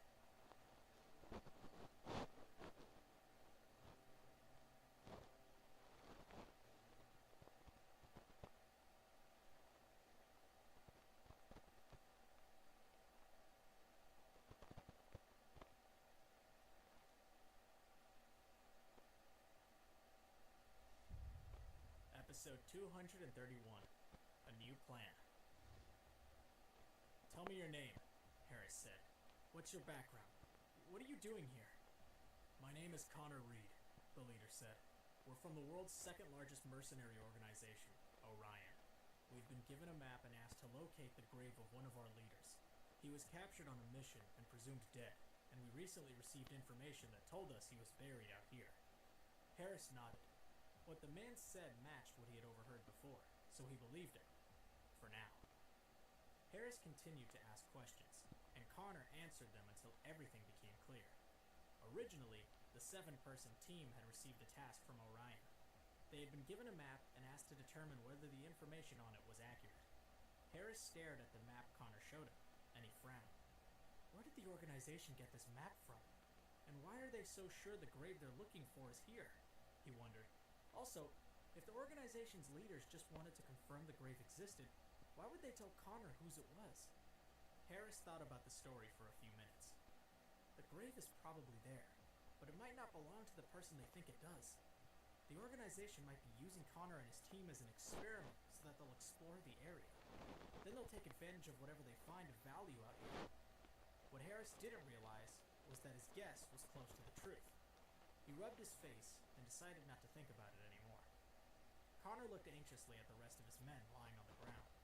Noticing Harris was no longer lost in thought, he quickly said, I've told you everything you wanted to know. Now tell me how you could save them. Harris thought carefully and decided to stay loyal to them. The forest wasn't far from Somerton, and if Connor and his team weren't successful, he didn't want the organization to send more people there. If groups of mercenaries rushed into Somerton, it wouldn't be good. Therefore, Harris decided to take control of the team. They would still be mercenaries from Orion, but he wanted Connor to return to the organization and work undercover for him. As soon as there was any news about what they had found in the area, Connor would inform him. How can I get them to listen to me and agree to my plan? Although the team feels threatened at the moment, if I save them and let them go, will I hear from them again? Harris wondered. As he was thinking, a spider dangling from a branch suddenly appeared in front of him. He reached for it and ordered the system. System, disintegrate! Yes, host. Congratulations to the host for successfully decomposing a spider. Obtained skill, Poison Master. Skill points 1.2. Experience points 1.2.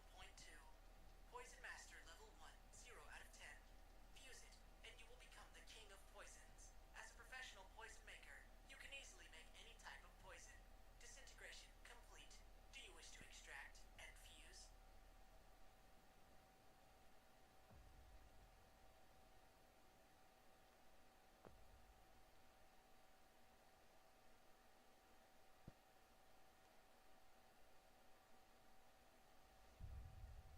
Episode 232, Understanding the System. Harris listened to the system and was elated. I've been very lucky today, he thought, or maybe I'm just using the system correctly. Harris suspected that his previous use of the system had not been efficient.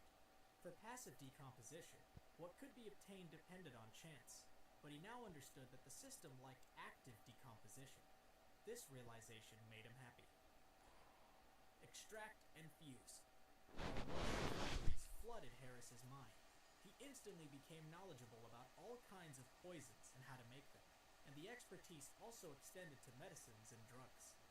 He had 4 levels of medical skill before, but now he had integrated the poison master skill. He had added an even greater range of knowledge. The system notification sound rang out again. Congratulations to the host virologist for upgrading to level 3, 50 out of 100. At the same time, on his system panel, the medical column also changed. Medical skill level 4, 0 of 1000. Had become Medical skill level 4, 61 out of 1000. Harris hadn't expected these changes, but he didn't have the time to study them and understand what they meant. He suppressed his curiosity and looked at Connor, who was anxious, and said, "If you want me to save them, I can, but there are conditions." Harris picked up a few poisonous insects and held them in his hand. Connor just wanted to save his team, so he didn't care about Harris's demands. "I'll do whatever you say," he said impatiently. Harris stared at Connor. "Good. I want you to return to Orion and wait for the opportunity to get more information about this map. As soon as you have any, let me know," he said without pausing for breath. Connor was shocked. "You want me to go undercover for you?"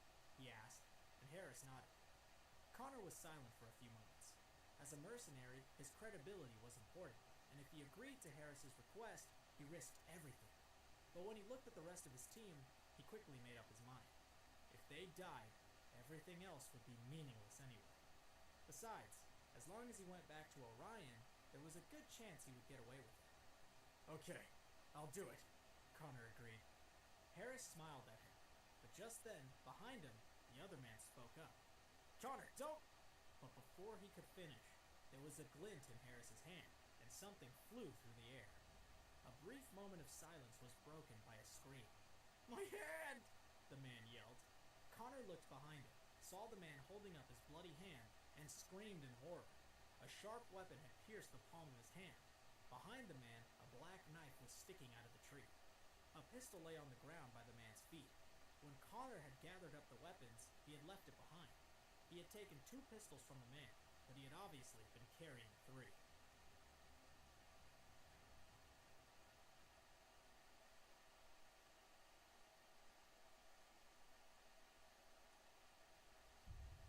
Episode 233, Prove Your Loyalty. Connor was torn. He was a part of the Orion organization, and it was important to him. It was his life. But while he was sure this young man would release them eventually, he didn't know whether he was prepared to risk that he wouldn't. He was angry with the man who had hidden the gun and then revealed his weapon too soon. It would have been better if he had waited for a more opportune moment rather than rashly producing it at the first chance he got. But now, Connor was more frightened by the knife-throwing skills of the stranger. He hadn't seen him produce a knife, never mind prepare to throw it. It had seemed to appear out of thin air. Harris's voice interrupted his train of thought, and this time it was cold and even. "Are you not listening to me? I said I don't have any other ideas," he repeated. Harris patted Buddy, who then started to move toward the man beneath the tree holding his injured hand. As Connor watched, he began to plead with Harris. "No, tell it to stop. I promise I'll do as you ask. Please don't hurt my comrade." Harris looked at Connor, and then he looked over at his friend, still howling in pain. He then spotted Connor's water bottle lying on the ground. He picked it up, opened it, and then gathered some poisonous insects from the ground, which he placed inside the bottle. He then closed it again, shook the bottle, and handed it to Connor. "That was just a warning," Harris said, nodding over towards the man with the injured hand. "But I don't trust him, and how do I know he won't try something a second time? But if you take a few sips of this water, I'll spare him," he said, holding out the bottle. Connor looked at the bottle. He had seen Harris fill it with insects, but he didn't hesitate. He took it from him and took long gulps, and then he handed it back to Harris. It had been a calculated risk on Connor's part to drink the water, as he believed that Harris wanted him alive, and therefore wouldn't risk killing him. His injured friend watched as Connor drank the water mixed with poisonous insects. He wanted to stop him, but the bear wasn't far away, and the cold eyes of Harris were watching him closely, so he dared not to speak. Harris looked back at Connor and nodded with satisfaction. "Good," he said. Then he took the bottle, turned to the injured man, and handed it to him.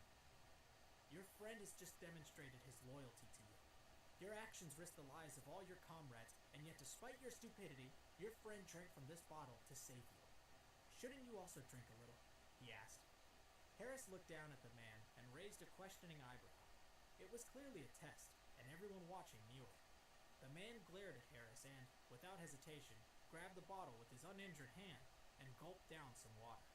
When Harris was satisfied, he seized the bottle back from the man, who coughed and spat out a spider. Harris paid him no further attention and turned to the men lying on the ground. He began to walk toward them, and the insects on the ground scurried away to make a path for him. Connor and his injured friend watched in awe. Harris then took out the antidote pills and placed one in each of the men's mouth. As they came around, he made sure they drank some water. The super detoxification pills were so effective that only one dose was required to eliminate any poison. Harris wasn't afraid of any new types of poison because this one pill was sufficient. After he had restored the men, one by one, Connor and his injured friend pulled them all over to rest against the tree and recover. Harris threw away the water bottle and then walked to the tree to retrieve his throwing knife.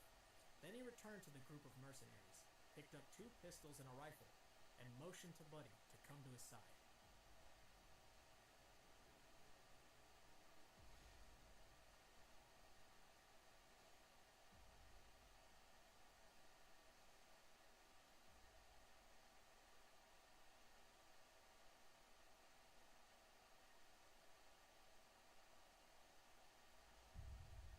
Episode 234, All-Round Shooting Skills.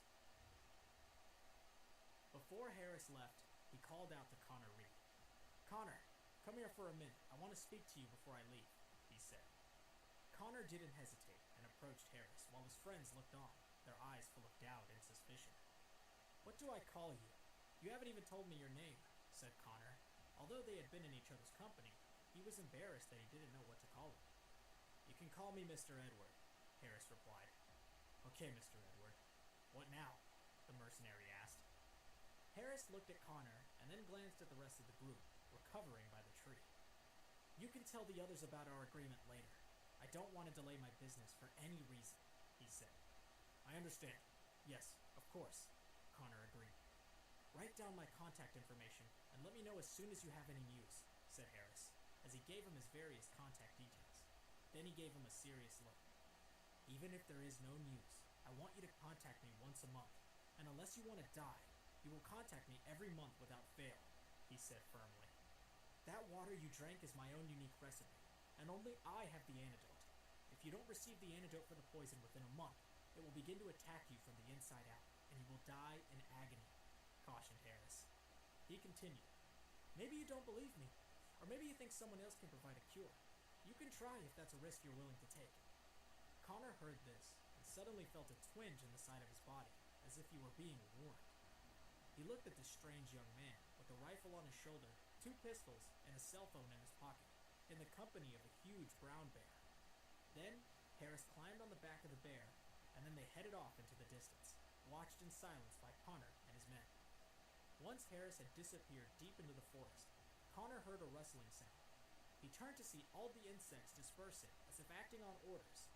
They retreated swiftly like an ebbing tide until they had vanished completely. Once they had gone, Connor looked around with a stunned expression and wondered whether everything had just been a dream. Harris rode on Buddy's back, holding a gun in his hand. He had never used a gun before, and even if he learned how to use one, he had never practiced shooting. It was unlikely he would even be able to hit a sitting target, never mind a moving one. And then there was the question of bullets. He had a rifle and 2 guns, but he didn't have many bullets. Then he remembered that he had discovered that the system worked well when he was proactive. "How about I try and break down a gun?" he thought. And the moment that thought had passed through his mind, the system sounded. Congratulations, host, for decomposing a small handgun to obtain shooting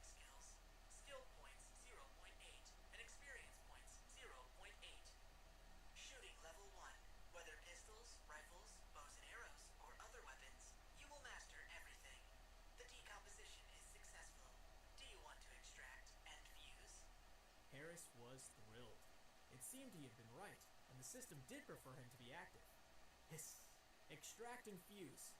And with that, all the new information was integrated, and a new skill was added to his personal pan. And then, without hesitation, Harris made a further order. System, upgrade shooting skill to level 3.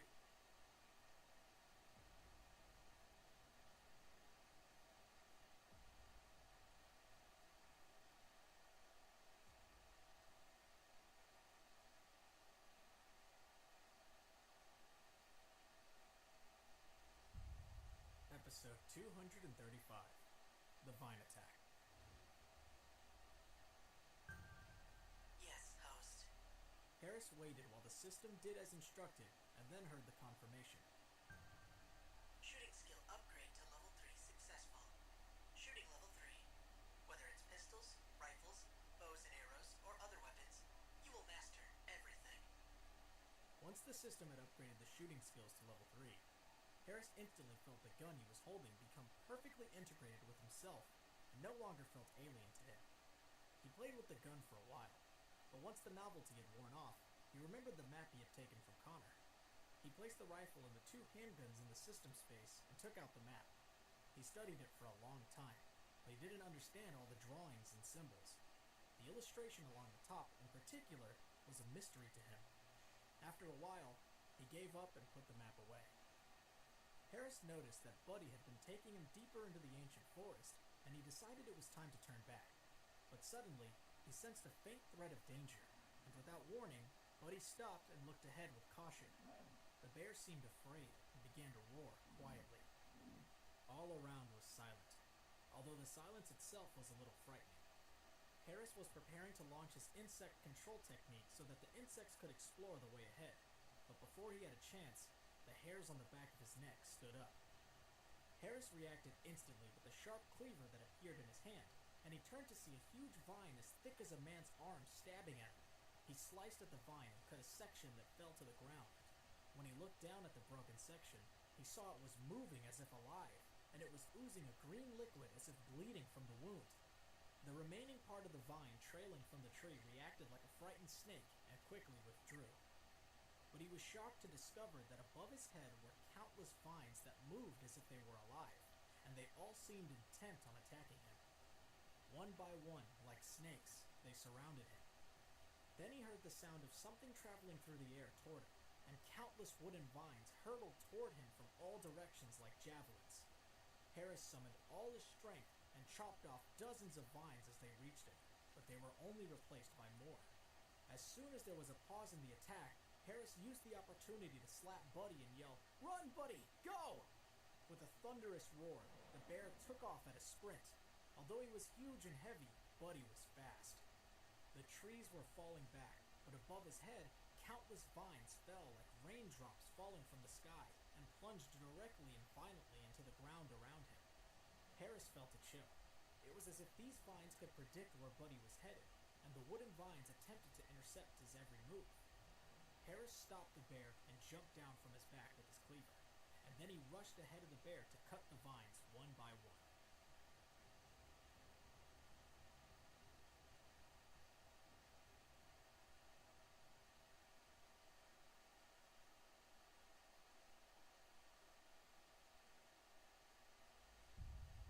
Episode 236, The End of the Battle. The vines quickly pulled back, and Harris forged on ahead. This all happened in the blink of an eye, and before long, Harris had already advanced more than 50 yards. Dozens of vines, like flexible whips, mercilessly attacked him, and he fought back with the cleaver using his samurai warrior martial arts skill. With the combined powers of his skill and strength, he was undefeatable. He was under constant attack by these countless green vines, but his speed and the vital energy in his body increased, and once he was more than 100 yards ahead, the vines stopped pursuing him. He heard a piercing roar behind him and turned around to see Buddy racing toward him. Then he watched as the vines retreated and circled the trees once more. As he looked around him at the forest, it appeared that peace had been restored, and if he didn't know better, it was as if nothing had happened. But on the forest floor were scattered sections of vine oozing green liquid, evidence of the battle that had taken place. What is this? Harris thought. His heart was pounding, and his face was full of wonder. As he considered what had just happened, he suddenly thought, is this the real Black Mountain Demon? Damn it, is this world crazy, or am I? Harris gazed at the broken vines for a long time as he slowly calmed his mind. It seems that the world has changed, he thought. Even with my current strengths and skills, I don't think it's a good idea to venture further into the forest for the time being. He frowned as he looked deep into the forest and decided he wouldn't take any more risks. Our dispute has been settled for now, but I will avenge you when my strength is upgraded, he thought. But even when he thought of the scene just then, it was still a shock, and he realized how fortunate he had been to have been armed with a cleaver. But the experience made him even more determined to acquire more powerful and lethal martial arts. Well, it's almost time for me to return, he said to Buddy. He took a photo of his companion and prepared to return home. But when he turned and saw all the chopped vines and the strange green liquid, he thought, that battle can't have been for nothing. Maybe I can salvage something from this experience. I can only try. Harris tentatively walked among the pieces of vine to see if they responded.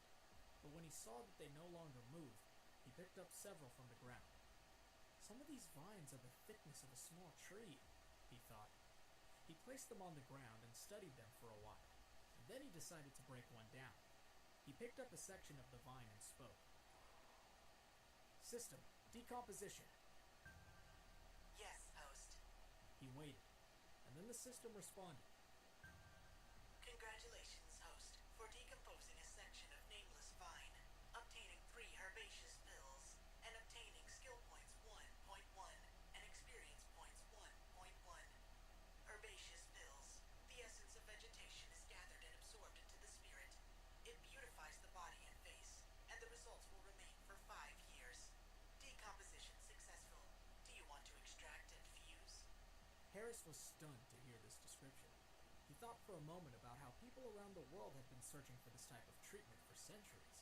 And he also thought, well, this is a good thing. It shouldn't be a problem to sell this for millions of dollars.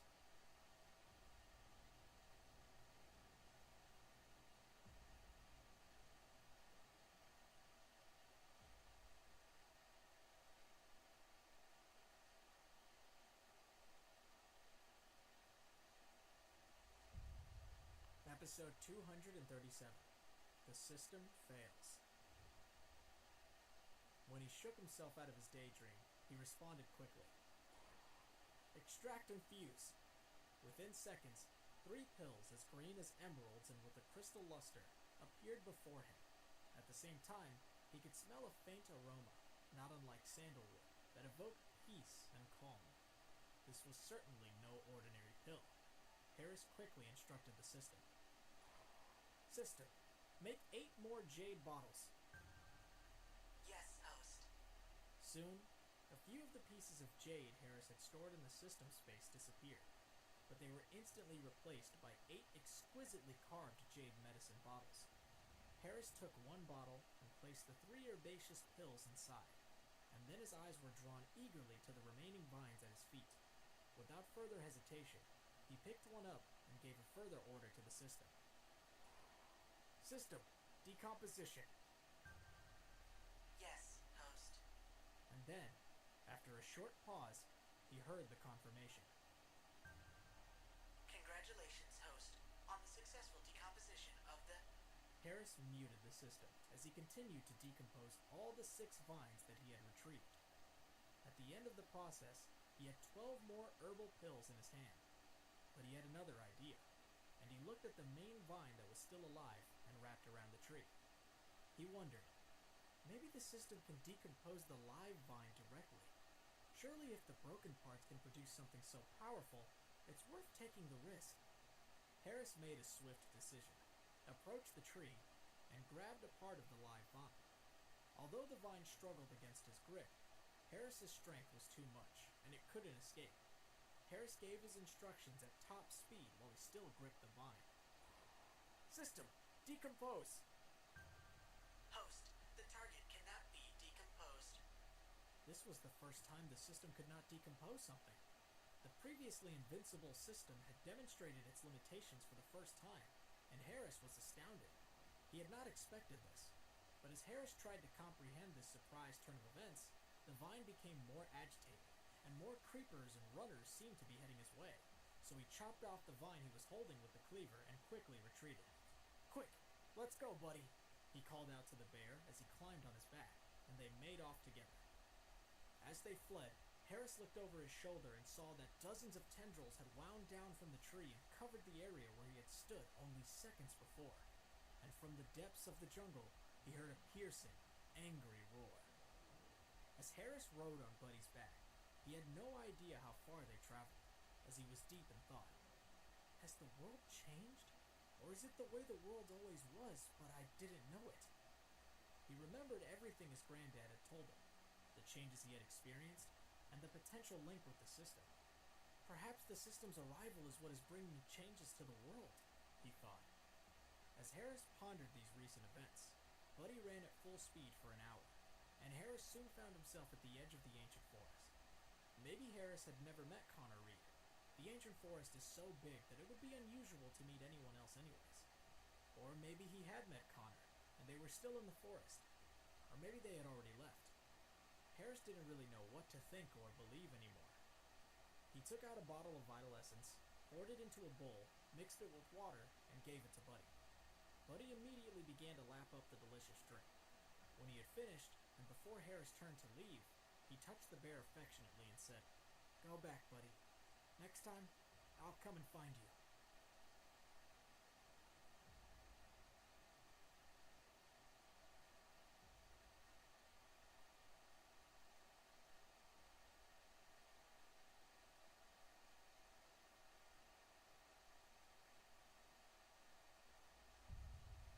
Episode 238, Return to Chicago.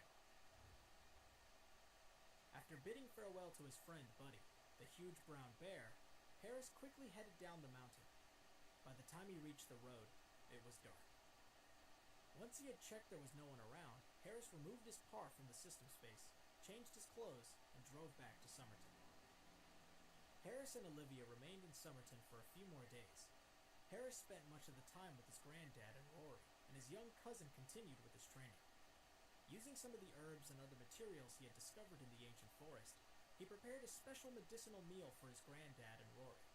The benefits would give his granddad the strength to train his grandson and help lay a foundation for Rory to begin his martial arts journey. When Harris heard the college entrance exam results were about to be released, he decided to return home to Chicago.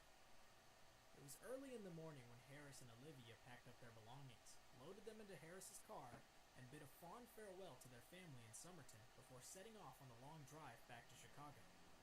Due to their early start, they avoided heavy traffic and arrived home around noon. Isabella was waiting for them. She had prepared lunch, and they spent some time together catching up. After lunch, Harris called Helen Duncan and arranged to meet her at the Pierre Tavern. Harris headed over to the Pierre Tavern to meet Helen. They sat opposite each other at a table and had coffee. Helen took a sip of her coffee and smiled at Harris. "And to what do I owe the honor, Mr. Edward?" she asked. Harris took a small envelope from his backpack and handed it to Helen. "Miss Duncan, this is the vegetable seed you wanted. Of course, you can check it first," he said. "There's no need to check it. I trust you, Mr. Edward," she said. "I'll transfer the rest of the money now." She took out her cell phone and made a quick call, and a few seconds later, Harris received a notification on his phone. When he checked, it was from his bank to advise that a deposit of $5 million had been made to his account. "Thank you, Miss Duncan. It's a pleasure doing business with you," he said, and he smiled. "You're welcome. Would you like some more coffee?" she asked. "No, I'd better be going," he said, getting ready to leave. But then something occurred to him, and he turned to Helen. "Miss Duncan, could I trouble you for something?" he asked. "Of course. What is it?" she said. "I'd like to invite my family to have dinner here at the Pierre Tavern, but I'd like to prepare some food myself for them to try," he explained. "That won't be a problem at all. Just let me know when, and I'll talk to the chef myself," she replied. "Thank you. And if you're free that day, I'd like to invite you to join us," he offered. "That's very kind. I'd be honored," she said. "That's settled then," he said. "I'll be in touch." Harris left the Pierre Tavern, and when he arrived home, He thought about the special meal he would prepare using the ingredients he had found in the ancient forest. He decided he would invite his family, Helen, Emily, and her parents. He wanted to repay them all for their help and support. 2 days after his return to Chicago, the results of the college entrance exams were published on the internet. Harris was sitting in front of his computer, surrounded by his family. Everyone watched with bated breath as he entered all his information on the website to access his results. He closed his eyes briefly and paused before he clicked the final box, and everyone held their breath.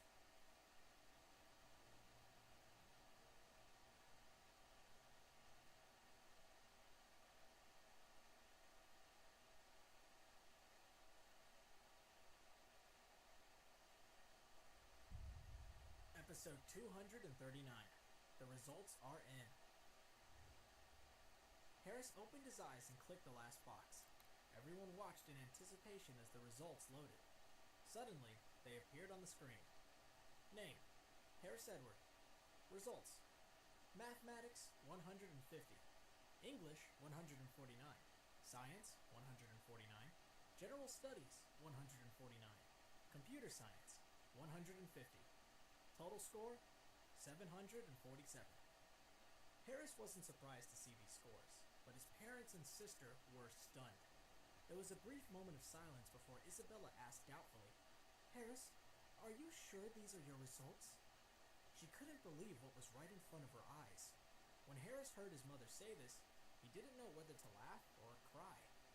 "Mom, that's my name at the top. Don't you know your own son's name?" he asked. "Not only that, I have my own unique admission card number, so there can't possibly be a mistake. As for this score," he continued, "it just goes to show you that your son is a genius." He grinned at his mother. When she heard this, Isabella realized it couldn't possibly have been a mistake and looked at her son proudly. "Well done, Harris. You did really well," she said. She was delighted with her son and could already hear her friends' praise. They'll call him a genius, she thought with delight. John was also over the moon, and he couldn't stop grinning. "Well done, son. We couldn't be prouder of you," he said, beaming. Olivia, on the other hand, was bewildered, not to mention a little disgruntled. She had always been the hard-working high achiever between her and her brother, but she was now overshadowed by his recent achievements. "I study hard morning, noon, and night, but now I'm ignored in favor of my brother, who up until now has spent all his days being idle," she thought. Everyone's thoughts were interrupted by the sound of Harris's cell phone. He checked the caller ID and saw that it was his head teacher from school. He looked around at his family, answered the call, and then put it on speakerphone. "Hello, Miss York," he said. The voice on the other end of the phone sounded excited. "Hello, Harris. Your grades have been published. Have you seen them yet?" she asked. "Yes, Miss York, I just checked them," he replied. "These are excellent results, Harris. You realize that you're only 3 points short of full marks, don't you?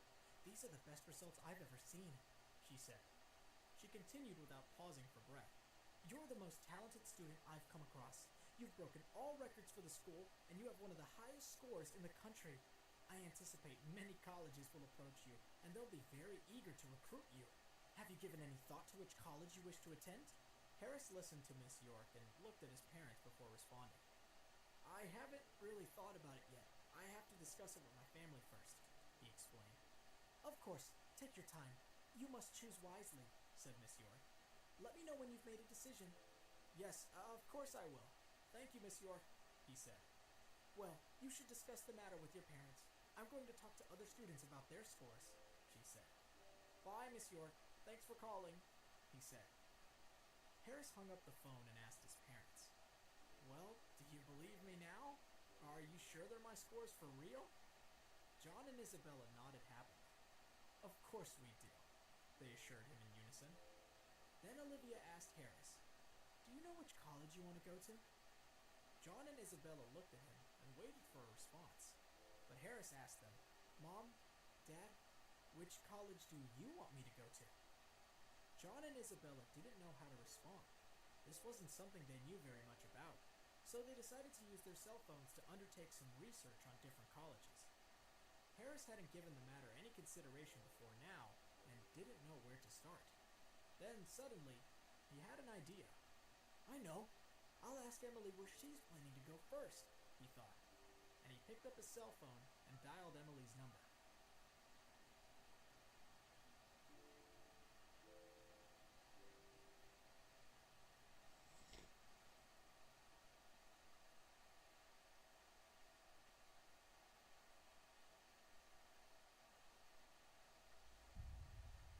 Episode 240, Discussing College Options with Emily.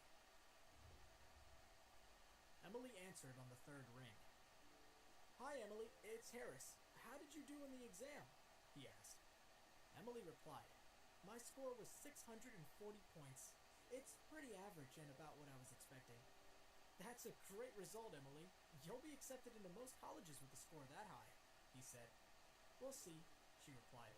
What about you, Harris? He hesitated. He didn't want to talk about his score. Oh, mine was pretty average too, he said dismissively. Then he continued. Emily, which college do you want to go to? But Emily suspected that Harris was hiding something, and she started to worry. Surely he hasn't failed the exam, she wondered. Harris, talk to me.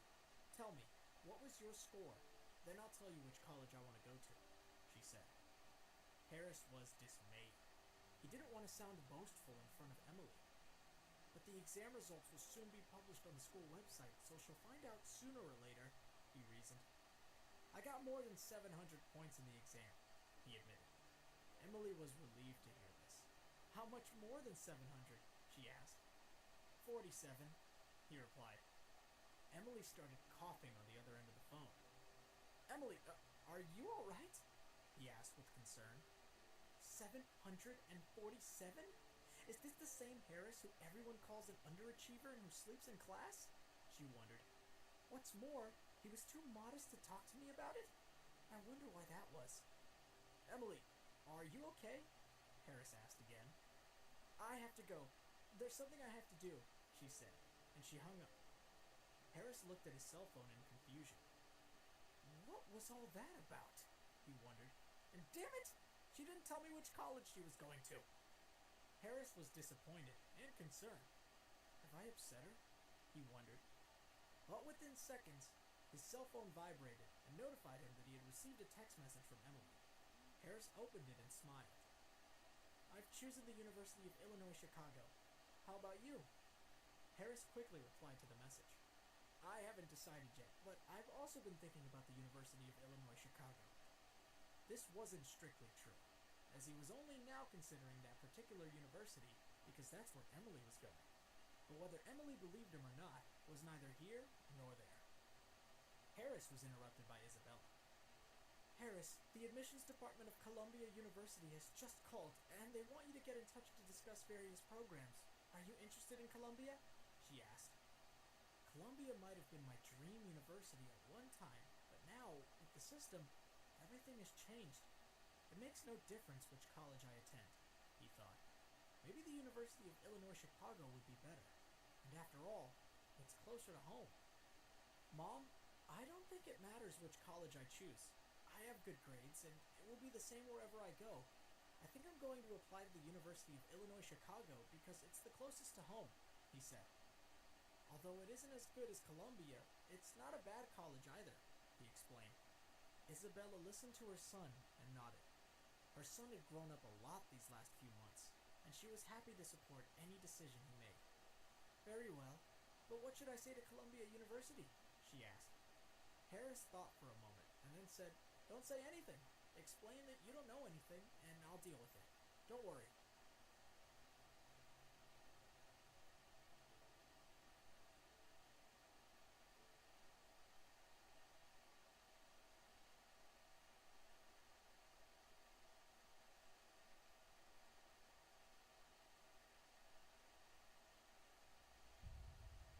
Episode 241, Harris Decides on College.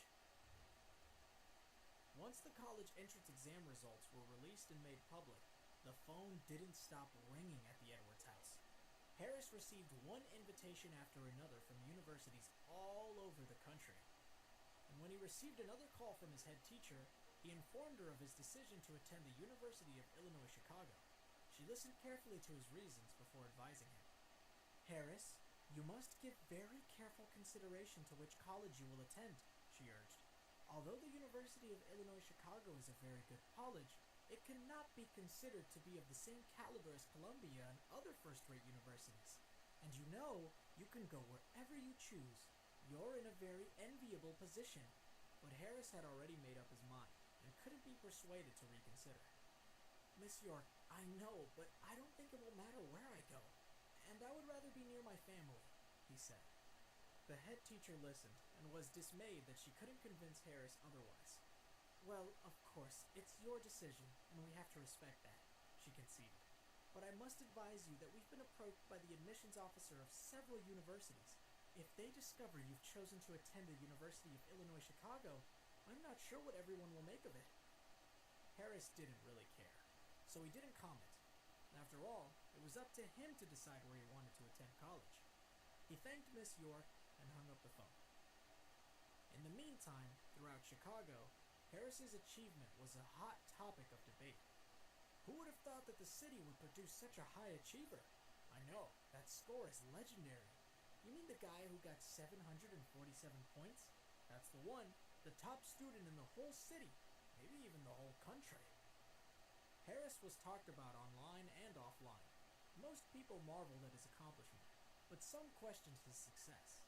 That score is so high, so how do we know it's not fake? Asked some people. Maybe he had access to the exam paper beforehand, asked others. And then, details were shared about Harris's previous performance and his reputation for sleeping in class, which were spread over the internet and eventually went viral. It's strange when I hear that this student was mediocre at best until just a month ago. What's the reason behind his sudden improvement? And so, the negativity grew with accusations of fake results, cheating, and general doubt. But eventually, the college board came forward to refute the rumors and lies, and Harris was publicly exonerated of any of the charges laid by those people gossiping online and offline. But then another shocking revelation came to light, as it became public knowledge that Harris hadn't selected Columbia or Stanford, or indeed any of the top universities in the country. In fact, he had chosen to attend the University of Illinois Chicago, and this news was even more astounding since its achievements had been categorically confirmed. Once again, people began to talk. They were baffled and tried to work out why Harris had come to this decision. What a waste of such a great result! Yes, there is no comparison between the University of Illinois Chicago and the likes of Columbia and Stanford. Do you think he was offered anything to stay in Chicago? Finally, the reason behind his choice was revealed, that he simply wanted to remain close to home. But even this led to yet more discussion and speculation. He sounds pretty impulsive. Yeah, he's not giving the matter proper consideration. Anyone else in his position wouldn't make that decision. He sounds too headstrong for his own good. He's not going to get far with that attitude. Even the press took it upon themselves to conduct thorough investigations about Harris. They checked all the rumors and spoke to the school, the college board, and some of Harris's classmates. All they discovered was that everything that had been said about Harris had been correct. While he had previously had the reputation of being a mediocre student who slept in class, he had recently made remarkable achievements, and everything that had been said about him achieving the best result in the college entrance exam was true. The only alternative explanation they could offer for a student achieving an almost perfect score was the possibility that the college entrance exam questions had been too simple. But if that were the case, why hadn't more students scored higher marks? People wondered. The discussions continued, but Harris took no notice except to laugh at the unexpected interest in him. He really didn't care too much. But he had been forced to stay at home more to avoid the unwanted attention, and he spent most days training and studying. It wasn't that he didn't want to go out, but he was so famous these days that as soon as he stepped foot outside, he was recognized by strangers. He preferred to stay home.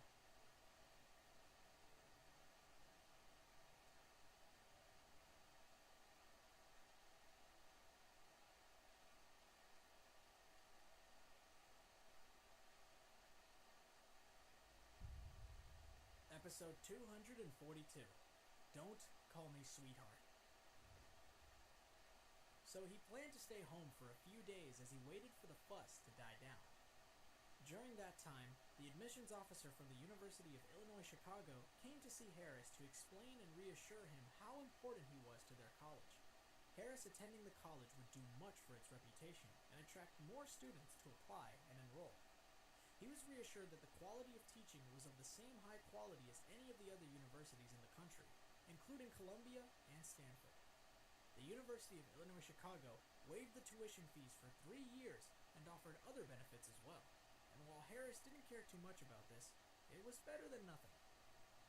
After a few days, people lost interest in Harris's story, so he thought it was time to hold a celebration dinner with his family. If he were honest, it was really for his parents that he wanted to hold some kind of celebration, because they were proud of their son and thrilled that he had done so well and was going to college. Neither John nor Isabella, who had both grown up in the country and came from quite poor backgrounds, had had the opportunity to attend college, and they were excited for Harris. As promised, Harris also invited Uncle Bill, Aunt June, and his grandparents, and John arranged for someone to pick them up from Somerton and bring them to Chicago. Once he had more arrangements for his family to come to Chicago for his big celebration, he went to see Helen at the Pier Tavern. He wanted to use the kitchen, so he thought it best that he go and see Helen in person. Harris was shown up to Helen's office on the top floor of the building that housed the Pier Tavern. "Miss Duncan, I hope you can join us for dinner the day after tomorrow," he said. "Of course, it will be my pleasure," she replied. "But you could have called me to invite me. Why have you come in person?" But before Harris could answer, they heard a commotion outside the office. "Sir, you can't go in unannounced. Miss Duncan is in a meeting," said a voice outside. "Get out of my way. If you don't let me past, I'll have Miss Duncan dismiss you," said an angry voice. "But sir, I can't allow you to pass." Helen frowned and shook her head. "Anna, you can let him in," she said irritably. "Sweetheart, you finally got time to see me," said a male voice. Then, a young man dressed in a smart suit, leather shoes, and a sleek hairstyle burst through the door.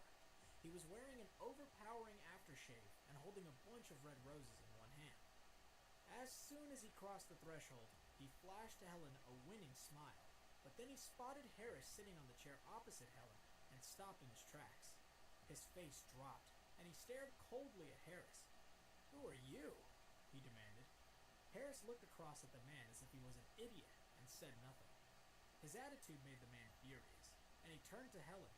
"Sweetheart, who is he?" he asked again, sounding agitated and pointing his finger at Harris. "Nick, how many times have I told you not to come to my office? And please call me Helen," she said through gritted teeth. "And now, please apologize to my guest, Mr. Edward," she instructed.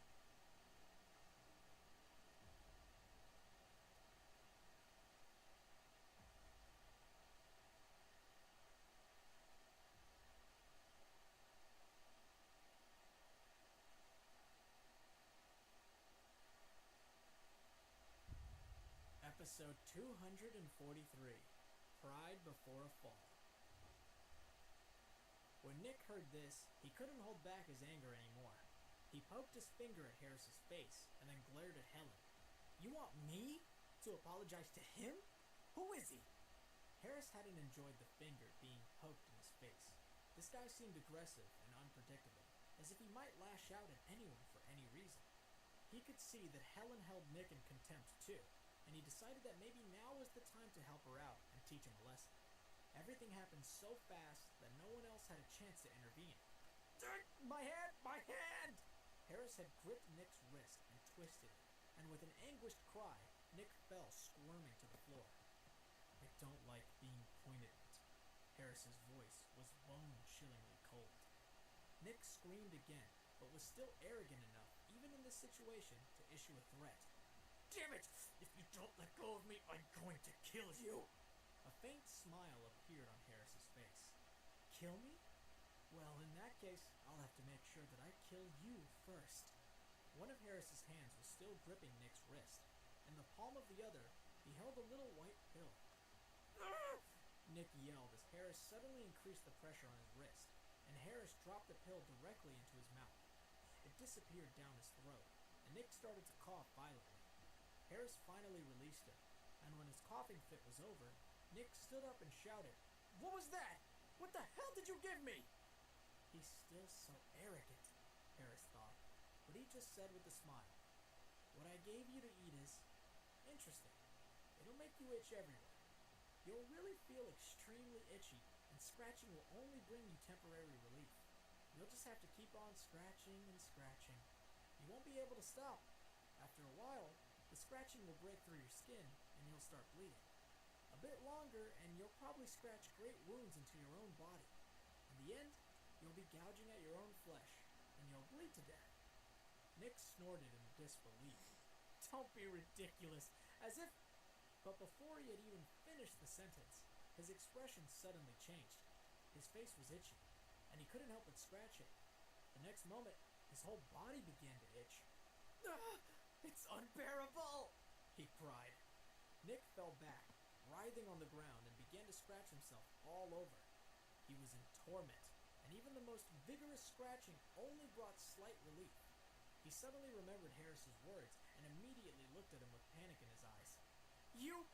But he could barely speak now, and he began to tear at his clothes. "Quick, give me the antidote! I'm a Lombard! Don't you know what that means? You won't get away with this!" Harris listened and shook his head in silence. He's still trying to threaten me, he thought. What a stupid thing to do.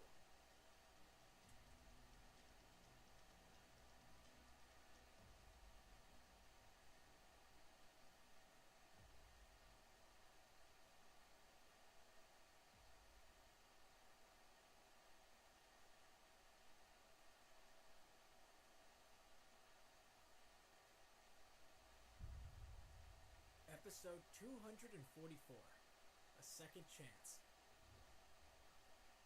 Helen was shocked.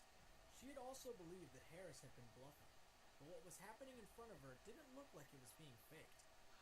Can what Harris just said possibly be true? She thought and shuddered. What a horrible way to go, and how strange. Despite the horror she felt, her admiration for him was growing into a sense of awe, and although she loved Nick, she was scared about what the Lombard family might do to Harris. It's not worth it, is it? Just to teach Nick a lesson? She thought. She hesitated again, but eventually couldn't bear it any longer.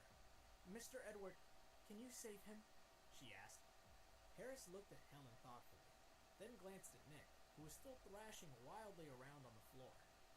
"Since Miss Duncan seems to want to let you live, I'll give you a chance," he said. He took a small black pill from his pocket and held it out in his hand.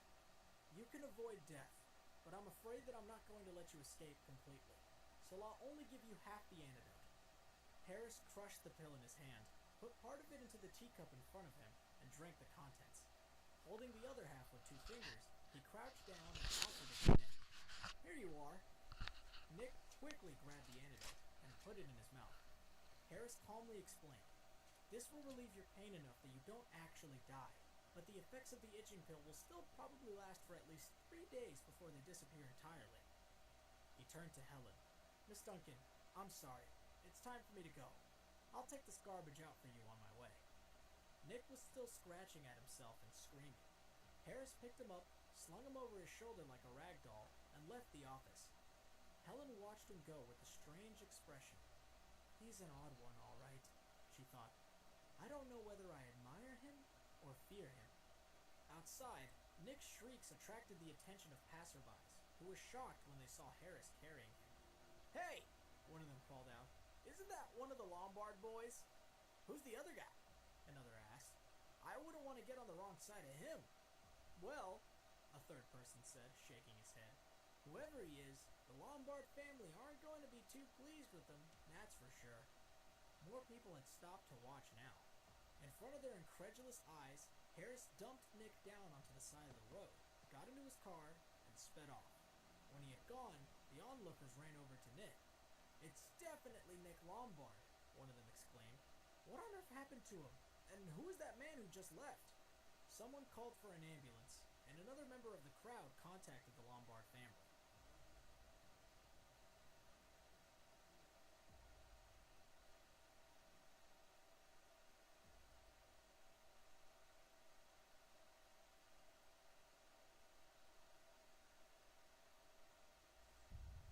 Episode 245, A Mystery Illness.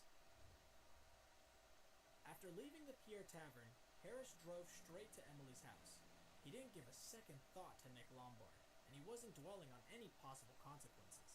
Although the Lombard family was influential in the city, even more so than the Garcia family, Harris was no longer afraid of people like that, as he had his ways of dealing with them.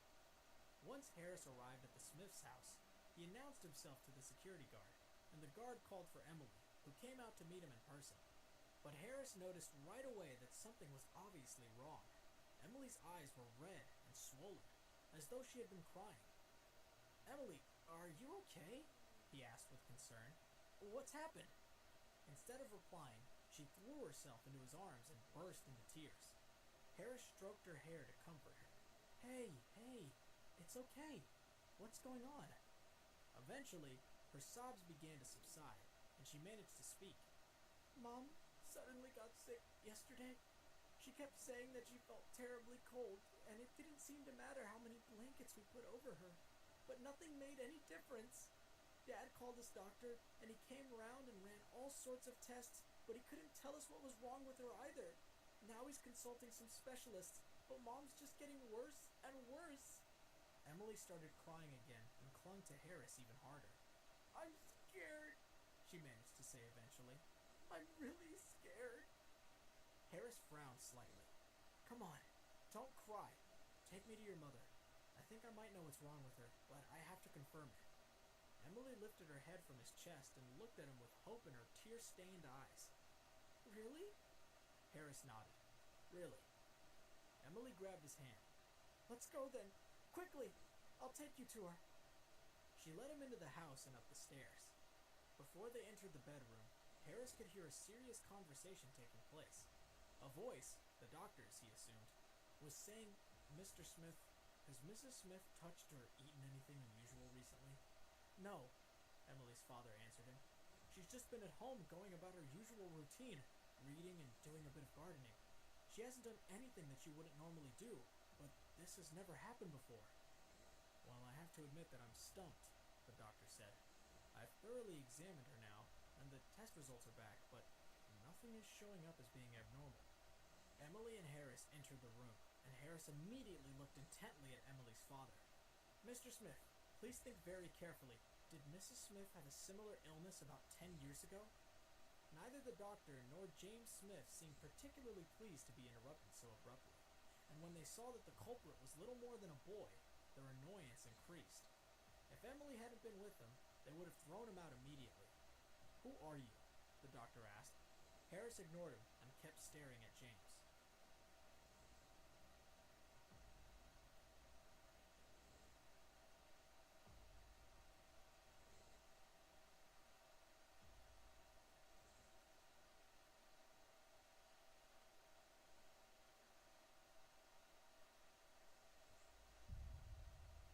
Episode 246, Flashback to the Jade Mine. As Harris gazed at him, James began to recall something. The memory came back to him gradually. It was almost as if he had deliberately hidden it away in some corner of his mind, and now he had to blow the dust and cobwebs off it to see it clearly again. 8 years ago, he and his wife had been traveling around Southeast Asia. While in Myanmar, they had visited a jade mine, and the mine's owner had allowed them to explore some of the tunnels. Some way inside the mine, his wife, Charlotte, had stooped to pick up a piece of jade that she had seen on the floor and had suddenly passed out. When she had come to again, she had been in almost exactly the same condition as she was now, cold all over, shivering violently, and shouting for help. He had managed to get her outside, and a doctor had been called, but there was nothing he could do. Eventually, the mine owner had heard the news of Charlotte's mysterious illness and had sent a message that he had a way to save her. The message had informed James that the mine owner had a piece of comet shaped like a heart, which would help him help Charlotte. It had been the first time he had met the mine owner in person. He was an old man with a gnarled, wizened body, but even so, it seemed that he commanded the respect and even the fear of his workers. After mysteriously consulting with the comet's heart, the mine owner had looked up and shaken his head. "Your wife isn't ill, exactly. She just has a special kind of constitution, but she is in grave danger. I can save her, but there's a condition attached. I'm going to be attacked and robbed in the near future, and I need you to help me prevent that from happening."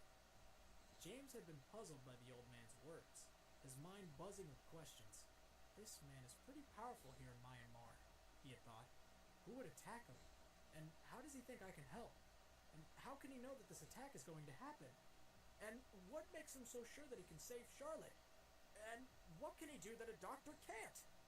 In the end, though, what choice do I have? I might be an influential person back home, but I've got no medical expertise, and this guy is in charge here.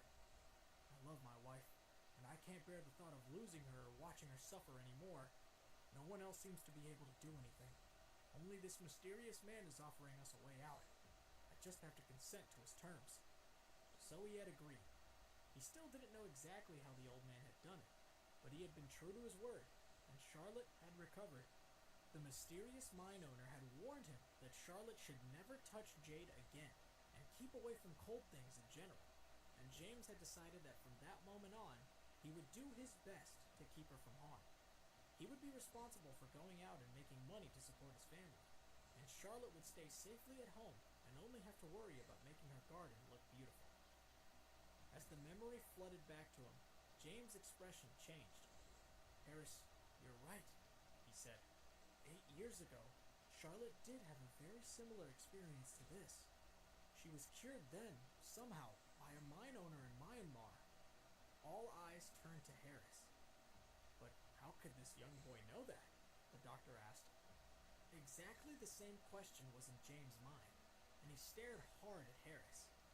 "Harris, how could you possibly know that this had happened before?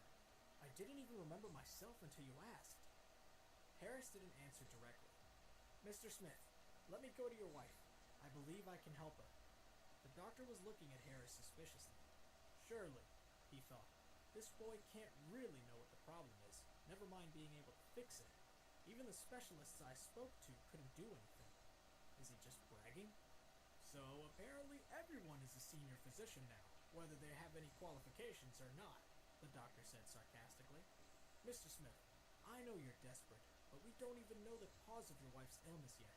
You can't just let people try out random remedies. It could be very dangerous."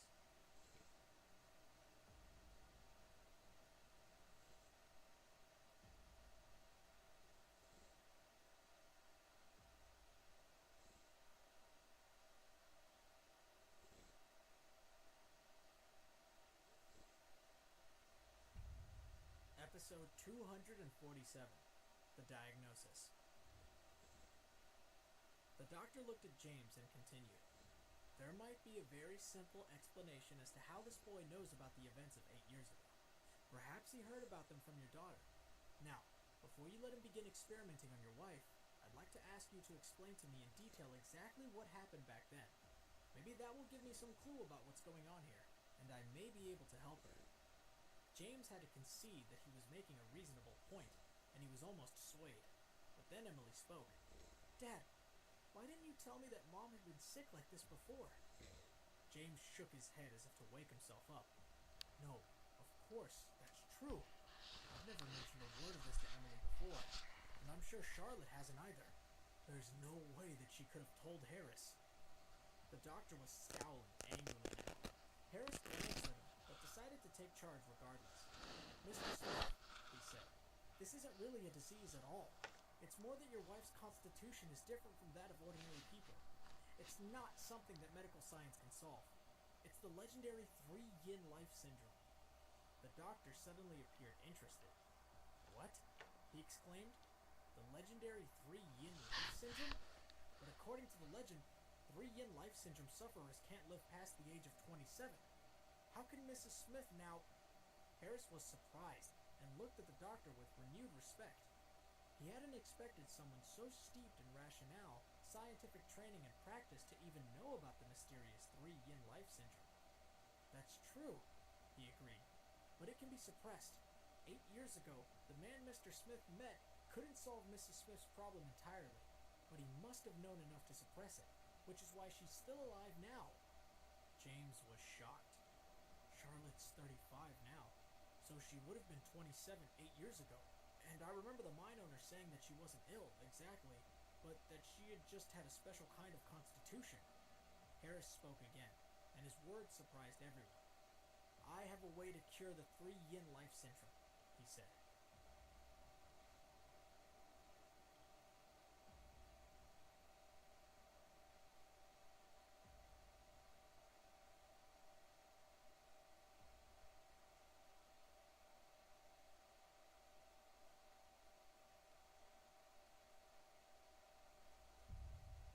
Episode 248.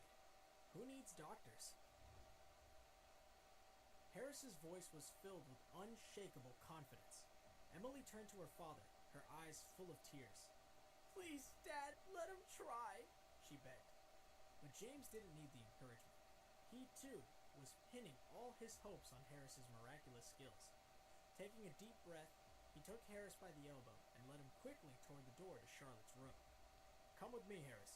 My wife's through here," he said. The 5 doctors were stunned and appalled by this development, and they aimed death glares at the back of Harris's head.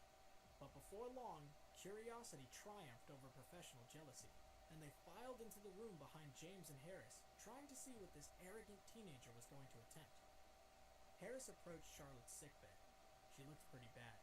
The bed was piled high with blankets and quilts, almost burying her, but she was still shivering, and her teeth were chattering.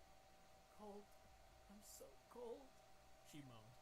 3 anxious-looking young women were fussing around her, but as they saw James walking in, they all rushed over. "Oh, Mr. Smith, you're back," cried one. "She's been asking for you," added another. Ignoring them, Harris kneeled at the bedside. He gently took Charlotte's right arm out from underneath the sheets and felt her pulse. "Mr. Smith, I'm going to need everyone to leave the room except Emily. This won't take long," he said over his shoulder. James's head jerked up. Clearly, he hadn't been expecting that to be one of Harris's conditions. "Dad," Emily said again, her voice thick with tears. James hesitated for another long second, and then he caved. Jaw clenched, he gestured at the staff and doctors, silently ordering them all out. Following them to the doorway, he turned and fixed Harris with a steely, level gaze. "I'm counting on you, boy," he said, and he closed the door behind himself. Harris could hear that he was still standing right on the other side, acting as his wife's bodyguard. Harris took out his jade needles and carefully lined them up next to the bed. "Emily, roll up her sleeve," he instructed. Emily stared doubtfully at the needles, but she did as she was told. "Now, this next part is going to look a little weird, but you have to," Harris began, but Emily cut him off with an impatient gesture. "I don't care how you do it. Just help her," she said tersely, not meeting his eyes. He nodded. "Okay then, I need you to hold her wrist steady," he said. Emily bent over her mother's hand, holding it gently but firmly in place. Harris picked up the first needle and activated 2 of his skills at once, Chinese medicine and Eye of Law Destruction. Focusing on the heat and life force inside himself, he deliberately separated some of it from the systems of his body, isolating and refining it until it was pure, undirected human life energy. Then, he pushed it out of himself and into his waiting needles. One by one, he inserted the polished jade artifacts into Charlotte's wrist.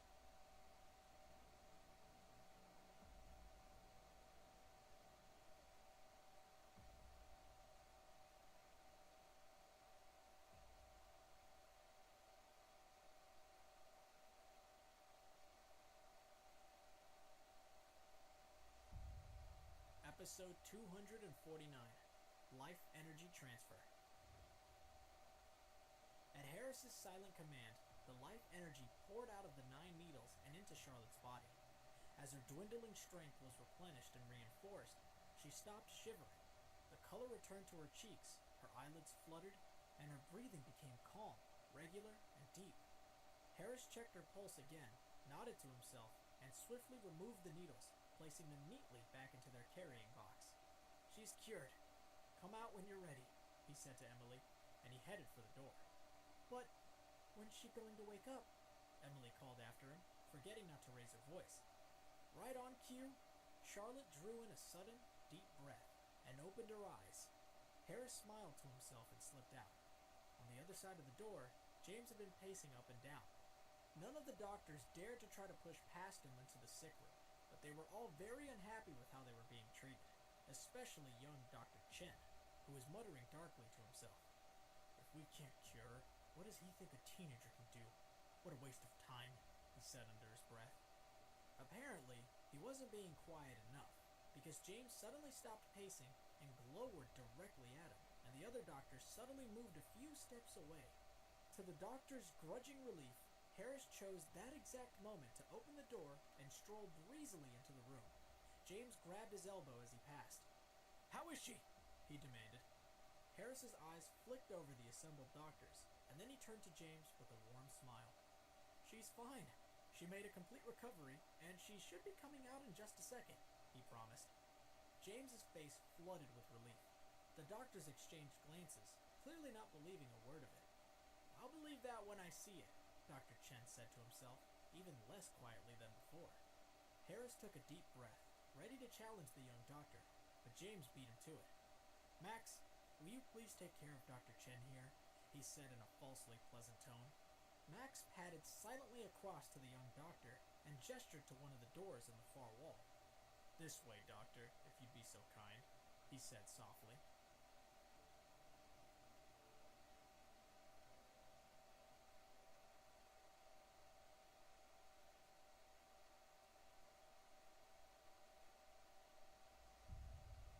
Episode 250, Gratitude and Vengeance.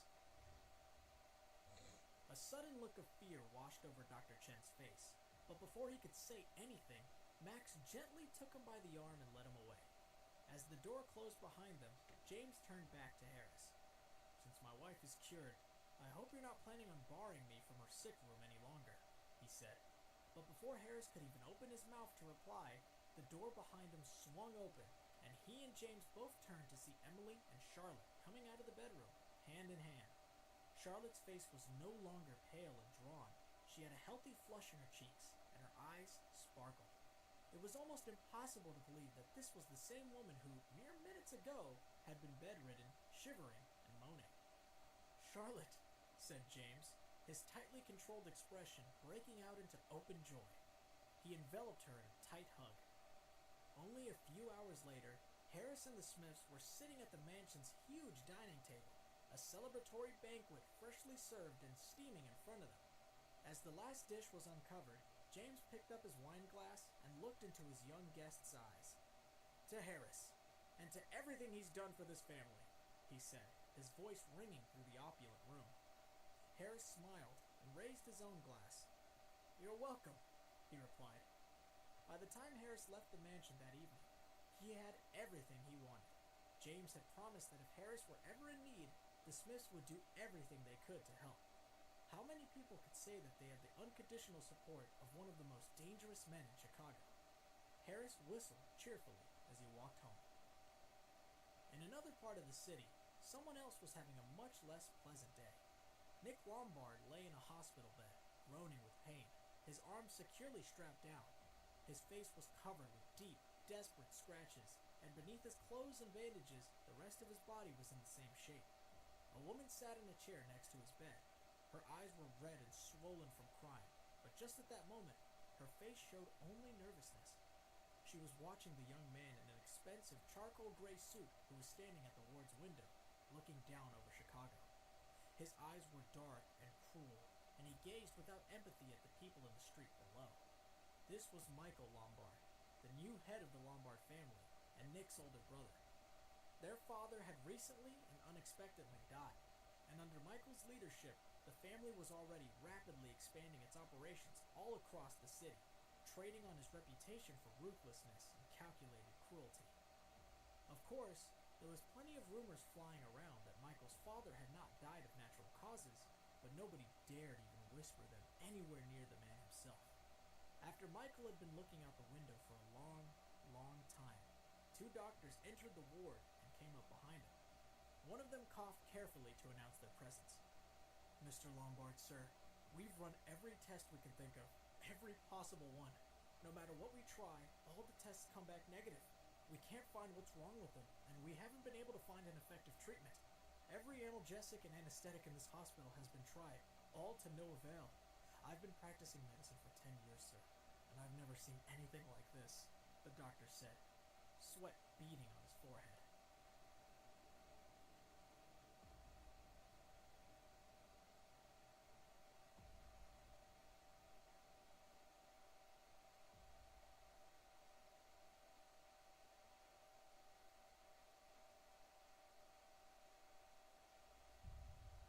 Episode 251. We've been watching. Thank you for the update. You may leave, said Michael in a crisp, cold voice. He still had not turned away from the window. The doctors left as quickly as they could without actually running. Silence fell in the ward, and still, Michael gazed out at the darkening Chicago streets, giving no indication at all of what he was thinking. Finally, he spoke again. Shadow report, he said. We have a lead, a deep voice answered. It seemed to come out of the empty air next to Michael. A moment later, a person was suddenly standing there, a tall man wearing a black robe. Go on, said Michael, watching the sky. Earlier today, your brother went to the Pure Tavern. He did not meet with Helen Duncan straight away because she was busy talking to a high school student. When your brother forced his way in, this same student threatened him with violence, which frightened Miss Duncan to such an extent that she asked him to back down. He did not, and the boy won the ensuing fight. Your brother used the family name on the boy to no effect, and then the boy force-fed him 2 small black pills, which he referred to as itching pills, said the man in the black robe. There was another long silence. Michael drew in a very deep, slow breath. What else can you tell me about him? He asked finally. He's a smart kid. Just got the highest score in the whole state on the college entrance exam, Shadow offered. Go and ask him nicely for an antidote. Make it clear what will happen if he refuses, said Michael. Shadow didn't reply. He also didn't appear to move, but he was suddenly nowhere to be seen. The sun slipped further toward the horizon, and the shadows in the room lengthened. I won't be sleeping tonight, Michael thought. After dinner, Harris, Isabella, John, and Olivia sat down to watch TV together.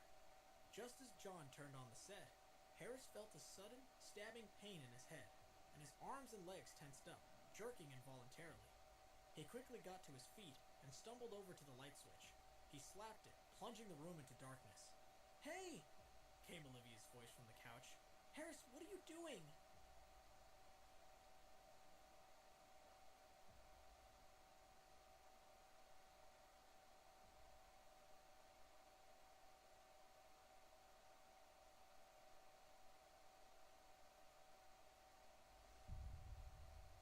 Episode 252. Shadow Attacks. Harris didn't have time to answer his sister. He threw himself to the ground, and less than a second later, there was a crash and the tinkling of broken glass. Isabella leaped to her feet. Who's out there throwing rocks at my window? She yelled furiously. In a darkened window across the street, a tall figure in a black robe was standing with a rifle in his hand. He tried in vain to make anything out in the Edwards' suddenly lightless living room and was impressed. The kid's good. How did he know I was here? He wondered. He waited another moment, still and silent, trying to see how he had given himself away, but he couldn't see any surveillance devices. I'm overthinking this. I've delivered this warning shot, so I should get out of here, he decided. Working with practiced speed, he disassembled the rifle and packed it away in a small black messenger bag. Harris's danger perception had abruptly stopped screaming at him, so he turned the light back on. His family hurried over to the window to examine it and complain about the damage, but he stared straight through it. He saw a door open in the building opposite, and a black-robed figure stepped through it and out of sight. At the same moment, his cell phone buzzed.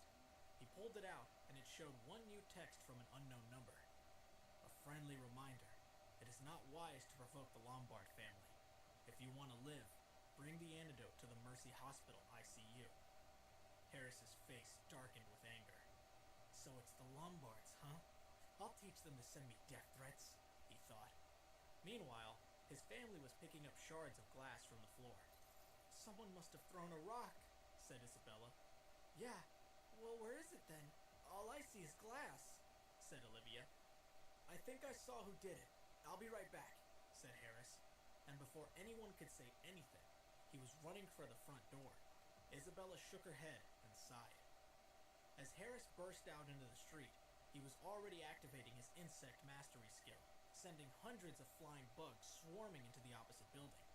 Finding the black-robed man with so many tiny spies was easy, but keeping up with him was a whole different problem. Despite himself, Harris smiled. He's fast, he murmured. His insects picked up the man's trail again outside the building. Soon, Harris could see the fast retreating figure with his own eyes, and he decided to cut him off by taking a shortcut through an alley. Shadow had slowed down to a walking pace, moving silently and nearly invisibly through the Chicago night. Suddenly, from the darkness ahead of him, a cold voice rang out. What is the world coming to? Innocent families getting their windows smashed by mysterious strangers? You picked the wrong target tonight, and if I were you, I'd start running, said Harris.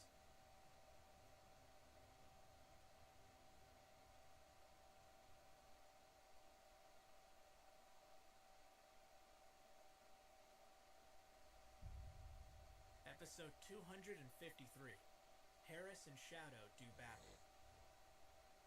The voice came from the darkness ahead, and the man in black froze to the spot, his heart in his mouth. There's something there, but how did I not sense it? Could it be someone more powerful than I am? He thought. He sensed danger ahead, and he was unsure of his next move. He only knew that he had to exercise extreme caution. This was not the time for recklessness. He lifted his head slowly, looked around cautiously, and under the moonlight, he saw a person leaning up against a wall in an alley. Shadow peered closely at the figure from under his black hood and was surprised to recognize the high school student from before. Is it really him? Thought Shadow. Harris had been lying in wait for the man in black for some time. He stared out from the gloom, and Shadow glared back at him. After a long silence, the man dressed in black finally spoke. Are you a warrior? He asked in a husky voice. Although it was framed as a question, the tone suggested the man in black had already made up his mind. Harris didn't answer, but asked coldly, Did Michael Lombard send you? Will no one in that family learn their lesson? The man in black seized the opportunity to attack Harris and lunged forward with his fist, but Harris saw him coming. He sneered at him as Shadow threw his fist toward his face, but Harris caught his wrist with ease and held it so that Shadow couldn't move. Then the man in black used his other hand to pull out a small pistol from his waistband and aimed at Harris. But before he even had his finger on the trigger, the gun was snatched from his grasp. He was taken by surprise by Harris's lightning-fast reaction, but only hesitated for a second before he twisted his body and sent out a flying kick toward his opponent's head. Shadow's foot had been within inches of Harris's head, but somehow Harris had dodged the well-placed expert kick. Once again, Harris seemed to predict his move. He grabbed both his arms, and the next thing the black-robed man heard was a crack, followed by excruciating pain in his arm before he was thrown to the ground, where he landed with such force that he thought he might have cracked a sidewalk slab. Before Apart from his arm, he felt pain all...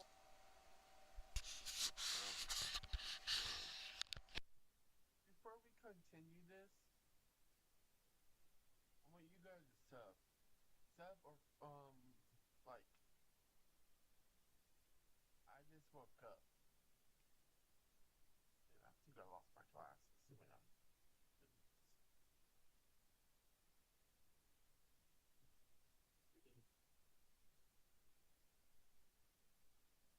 These stories puts me asleep a lot.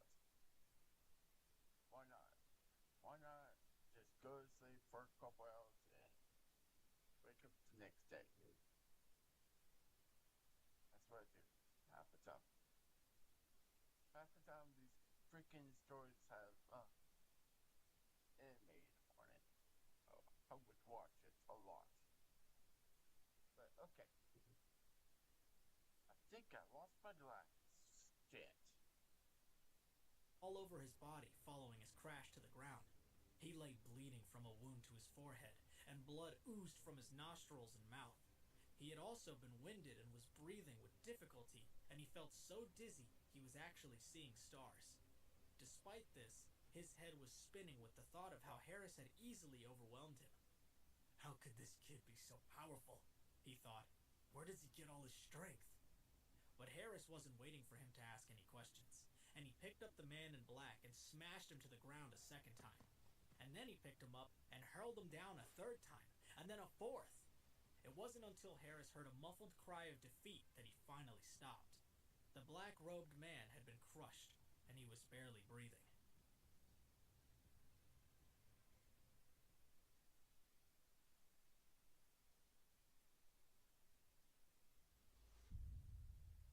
Episode 254. The Shadow Returns. Thank God. Shadow's breathing was very shallow. Harris crouched down beside him and lifted his head by the back of his collar. He swept the hood back so that he could see the man's face. "Do you think that all you need to do is put on a black robe and do a little martial arts?" he scoffed.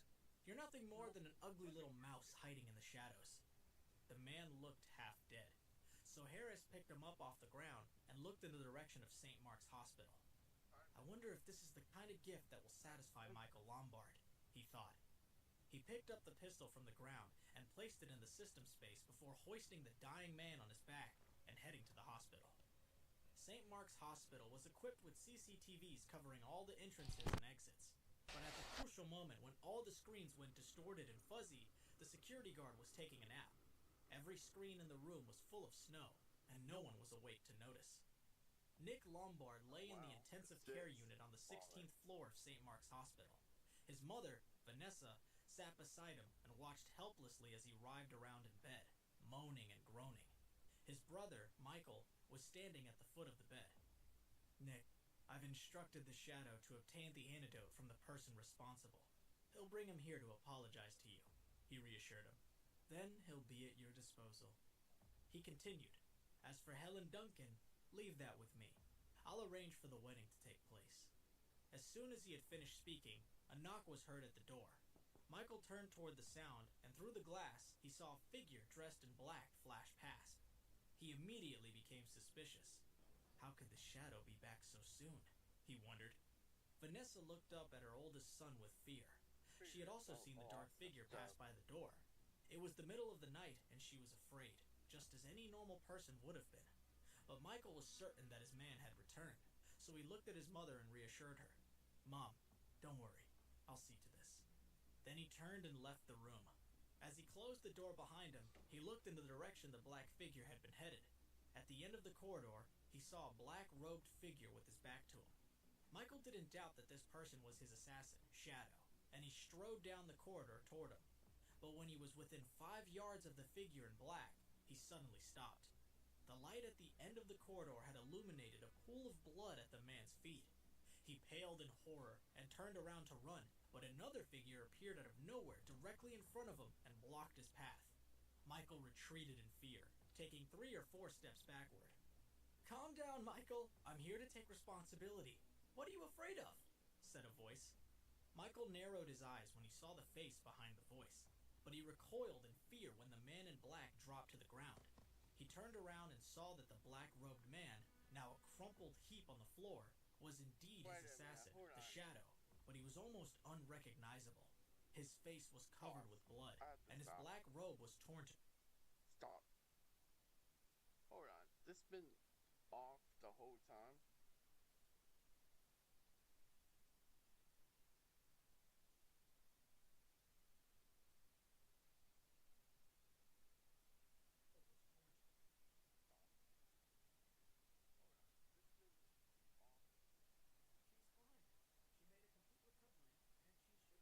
Oh, the AC's in the front of it too. Well, what's up with the black screen then? Now you tell me the truth. Ronnie looked at him awkwardly, and Harris knew he had understood. Really? Ronnie asked. Okay, whatever. Okay, I need to go to the bathroom.